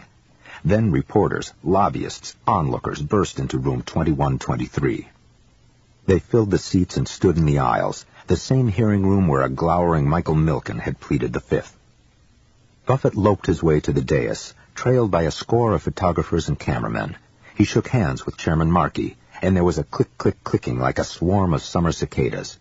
His profile was filled out now, slightly paunchy. His eyebrows danced above his eyeglass frames, and his hair was a mop of pepper and salt. He spoke in a tremulous voice, shadowed by a nervous laugh. Buffett sat in the witness chair facing the members. As he began to speak, his left arm swung in a decisive arc. I would like to start by apologizing for the acts that have brought us here. The nation has a right to expect its rules and laws will be obeyed. At Salomon, certain of these were broken. The baldness of his apology would outlive all that followed. A dozen shutters clicked. Buffett made a pitch for Salomon's 8,000 employees, most of whom were hard-working, able, and honest. He promised new measures to ensure compliance with the law. Speaking of his vision for the new Salomon, Buffett reached for one of those vivid images that seemed to spring from the lectern into America's living rooms. I want employees to ask themselves whether they are willing to have any contemplated act appear on the front page of their local paper the next day, to be read by their spouses, children, and friends. If they follow this test, they need not fear my other message to them. Lose money for the firm, and I will be understanding. Lose a shred of reputation for the firm, and I will be ruthless. The hearing, and also the follow-up in the Senate, was remarkably gentle. The most nerve-wracking aspect of Salomon was that Buffett had to contend with so many outside forces. He had to reassure bankers, credit agencies, investors, and the press. He could not control events at Salomon as he did at Berkshire. It's like waiting for the other shoe to drop on a centipede, he quipped to a friend. For one of the few times, Buffett was having trouble sleeping. The SEC wanted Salomon to turn over the report on the scandal by its law firm, Wachtell Lipton, the most damning evidence in the case. Like any attorney-client communication, the report was immune from subpoena power. Salomon's outside lawyers urged Buffett to refuse. The lawyer said, "We're going to have liability. We can't admit to this. It'll be a nightmare." "I don't want to hear that stuff," Buffett retorted. He didn't care about the civil liability. The money could be earned back. In his mind, the legalistic details were far less important than that he uphold his promise to the feds. "This is our position," Buffett went on. "We did wrong. We're going to show how we did wrong. We've signed the charge sheet." Buffett's every move was aimed at winning forbearance. He ordered Salomon to stop trading with Mark Rich, the fugitive oil trader. He ended political gift-giving to avoid the appearance that Salomon was buying favors. He sacked Wachtell Lipton, which was linked to Goodfriend. He repeatedly warned Salomon's traders that they had to operate way, way away from the line, another of Buffett's simple but potent images. Within weeks, a half-dozen of Salomon's traders had gone to Buffett to see if a planned stratagem met his definition of the center of the court. Buffett was not a physical presence at Salomon. He occasionally wolfed down a ham sandwich in the executive dining room, where the others dined on veal paillard, but there was none of Goodfriend stalking the aisles. He had close contact with only a handful of employees. Rosenfeld, the whiz-kid trader, who was surprised by Buffett's detailed knowledge of arbitrage, and the treasurer, the chief financial officer, the general counsel, and Maughan, who relied on Buffett as a corporate encyclopedia. "It's a perfect contrast with John Goodfriend," said William Jennings, a senior vice president. "Warren is not easy to convince. John had trouble saying no." But Buffett refused to manage Salomon. He admonished Maughan, "I don't want to disappoint you, but I didn't grow up wanting to run an investment bank." Unlike most CEOs, Buffett did not identify with the other executives. He was less a manager than an investor with a ringside seat, and as an investor, he was profoundly unhappy. In October, Buffett told Maughan, "You may be a wonderful company, but you're a lousy stock." That was a tip-off. Over the previous 5 years, the return on Salomon shares had ranked a miserable 445th among the S&P 500. But now, Buffett's focus was slowly shifting from the scandal to the stock. Viewing Salomon as a long-term owner, Buffett saw a picture that was anything but pretty. Its assets had ballooned, yet its return on capital had vastly diminished. It had consistently profitable areas, but its well-paid investment bankers had been losing money for years. In equities, it was a profit one year, a loss the next. On balance, a huge engine had been assembled, capital employed, labor expended, all for an enterprise that yielded a pittance. Buffett was convinced that the problem was rooted in Salomon's extravagant bonuses. Goodfriend had let the executives take home nearly 3/4 of the firm's profits, as if he and the executives had still been partners in it. The real partners, the shareholders, had been left out. To break this pattern, Buffett decided to act boldly. On October 29th, he took out a remarkable 2-page ad in the New York Times, the Wall Street Journal, the Washington Post, and the Financial Times, reproducing Salomon's third-quarter report. The heart of it was a letter from Buffett denouncing the company's pay scale. He emphasized that he had no problem with extraordinary pay for extraordinary performance, but Salomon's share the wealth system was subsidizing all, even the mediocre, at the shareholders' expense. Having said this, Buffett dropped a bomb. He was lopping off $110 million from the pool set aside for bonuses for 1991. As a result, although profits that year, earned before the scandal, were double those of 1990, bonuses would be slightly less. Those who didn't like it could walk. Buffett's manifesto generated a groundswell of support from people outside Salomon, many of whom hoped that it might finally bring some reasonableness to Wall Street's pay scales. Inside Salomon, it was a different story. The employees felt they were being made to take the fall for Paul Moser, and they deeply resented Buffett's going public. The day the ad ran, Gary Goldstein, a headhunter, got a torrent of calls from Salomon executives who were indeed quite willing to have their loyalty priced. In January 1992, Buffett faced a crisis. Tom Hanley, the banking analyst previously enthralled by Buffett's team spirit, threatened to defect to First Boston unless his pay was doubled to $2 million. Hanley had used similar ploys to extract raises in the past, including a 40% hike in 1991. Though a prima donna, Hanley was a valued analyst and influential in winning business from banks. Buffett let him go. 4 other analysts left the same week. It touched off a panic. The cream was gone. Now rivals were threatening to pick the department clean. At Maughan's urging, Buffett backpedaled a bit and guaranteed bonuses for 6 younger analysts. It was the first time he had blinked. Meanwhile, Buffett and Maughan were trying to design a system that would link bonuses in each group to the group's return on capital. This was not so easy. Salomon had never bothered to calculate how much capital each of its various units was using. To Buffett, it was a fatal oversight. Rather strange, frankly, to me, to think of having a business that employs close to $4 billion of equity capital and not knowing exactly who was using what. It had dawned on Buffett that the government was punishing Salomon by making it wait. He pleaded with the Treasury to bring the case to a head, though he was careful as always not to pressure anyone. "Take your shots," he would say. "We just don't want to bleed to death while you're making up your mind." The Justice Department and the SEC were demanding that Salomon plead to a felony and pay $400 million in fines. Gary Naftalis, Salomon's criminal lawyer, considered that to be shockingly stiff.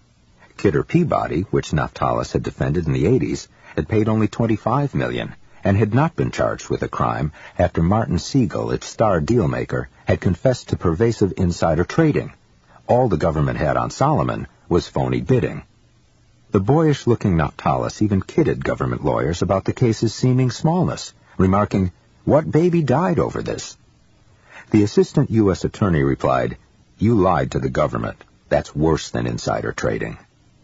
The decision was up to Otto C. Obermeyer, the U.S. attorney in Manhattan. As Naftalis and the U.S. attorney's office began to negotiate, Naftalis realized that Buffett had presented him with a subtle weapon. In August, Buffett had promised to cooperate. In the government's view, he had kept his word. If Obermeyer were to prosecute Salomon now, Naftalis argued, Buffett's openness would be seen as naive. In effect, the prosecution would then deter not future crimes, but future cooperation. Buffett had made his own behavior, not Moser's or Goodfriend's, the issue in the case. In April, as the case was nearing a climax, Naftalis played his ace. He brought Buffett to the U.S. Attorney's office, a squat brownish building by the federal courthouse, for a meeting with Obermeyer.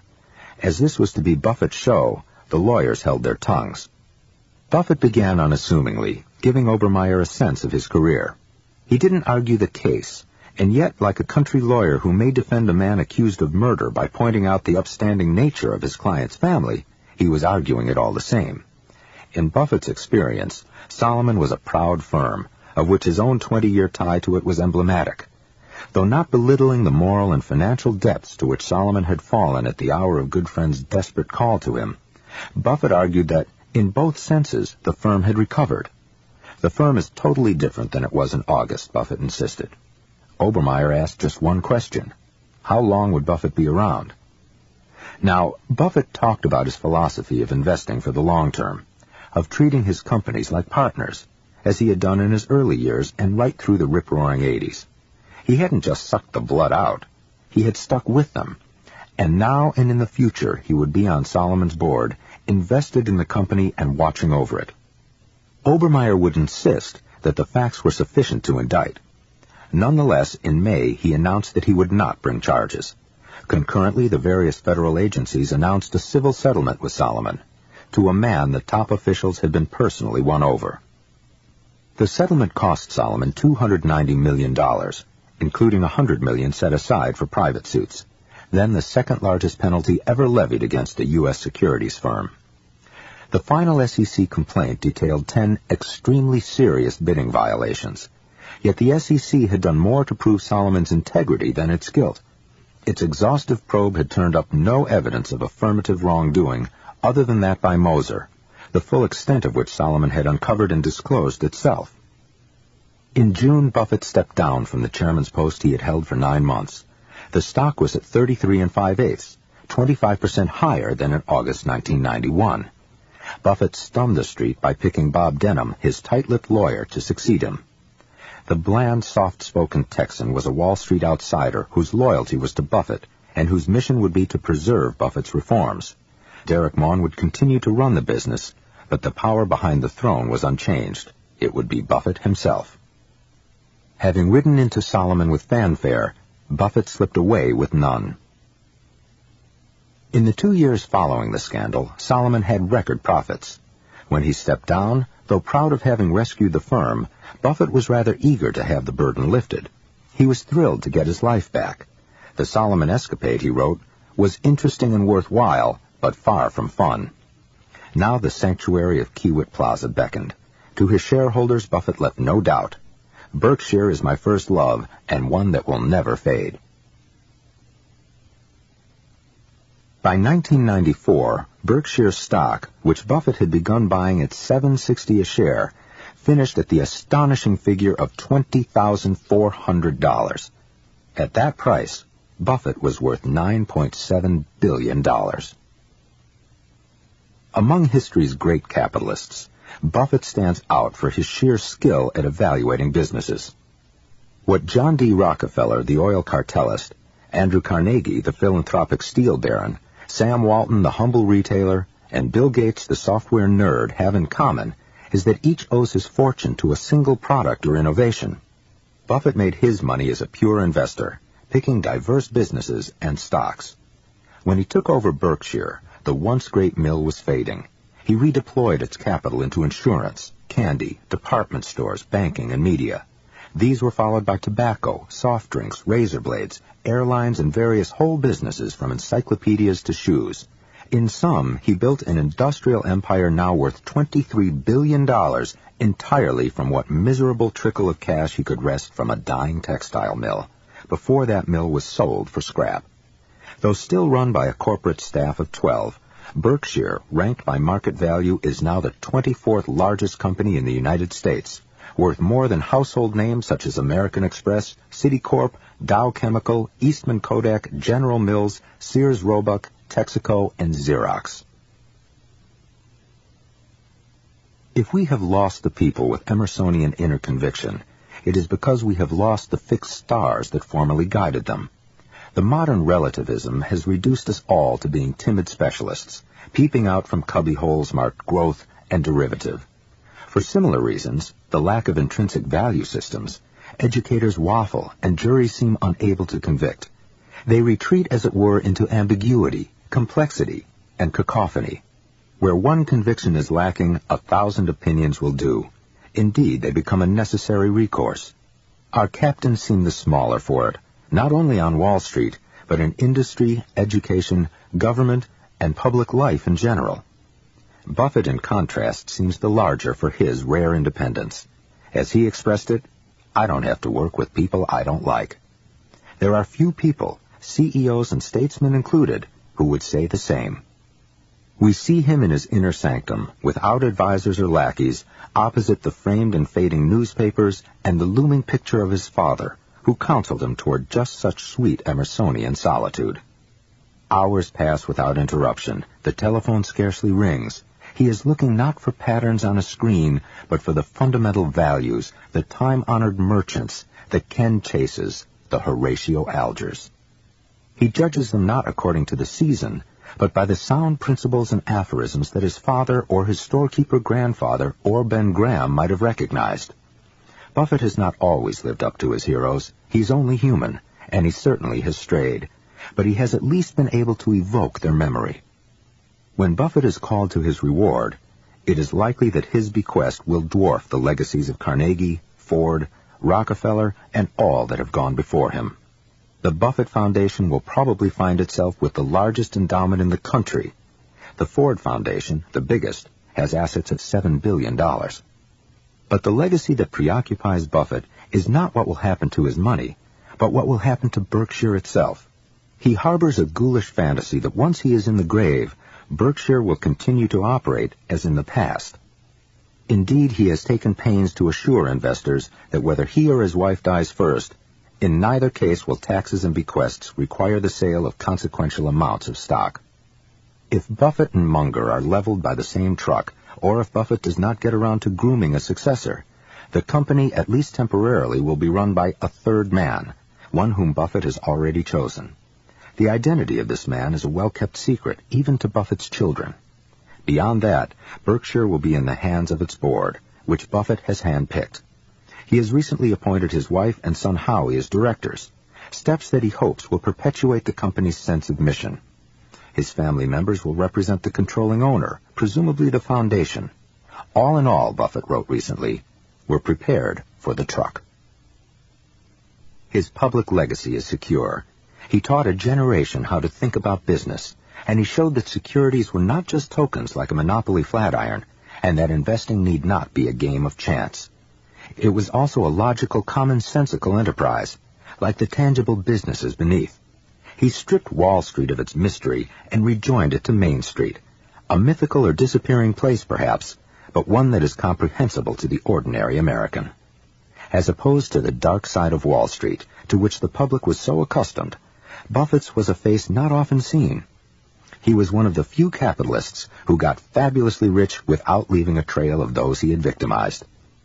In Munger's phrase, he strove to be more than a miserable accumulator, in particular by treating investors and investees as partners.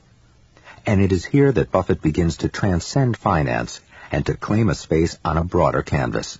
His comment that his favorite holding period was forever was a stunning breach of the usual horizon both on Wall Street and off it. Forever has an embarrassing ring to postmodern ears. The word seems to belong to dime novels and fairy tales. I certainly have no desire to sell a good controlled business run by people I like and admire merely to obtain a fancy price, he observed. Such a sentiment was unheard of on Wall Street and blasphemous in academia, but rare on Main Street as well. It is more stunning today because it is more rare. It deviates not only from the fickleness of mutual funds, but from all in society that is transient.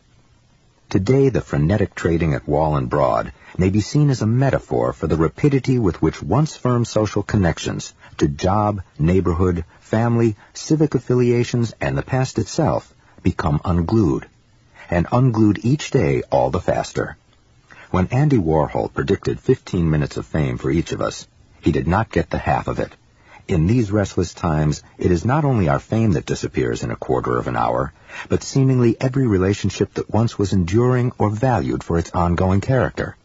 Professional partnerships splinter apart, athletic heroes desert their teams, employers overhire and then overfire, and even our universities, the supposed repositories of our past, race to reinvent the canons that had served for a near millennium. In our daily walks of life, the faces on the trolley change overnight. Investors seek their exit strategies, but they are hardly alone. Viewed in this light, Wall Street's mania for shuffling paper is only the most blatant sign of the general rush to put a price on once lasting commitments. This is why Buffett filled a hollow. More than most, he reclaimed the rewards that spring not from trading commitments one for the next, but from preserving them.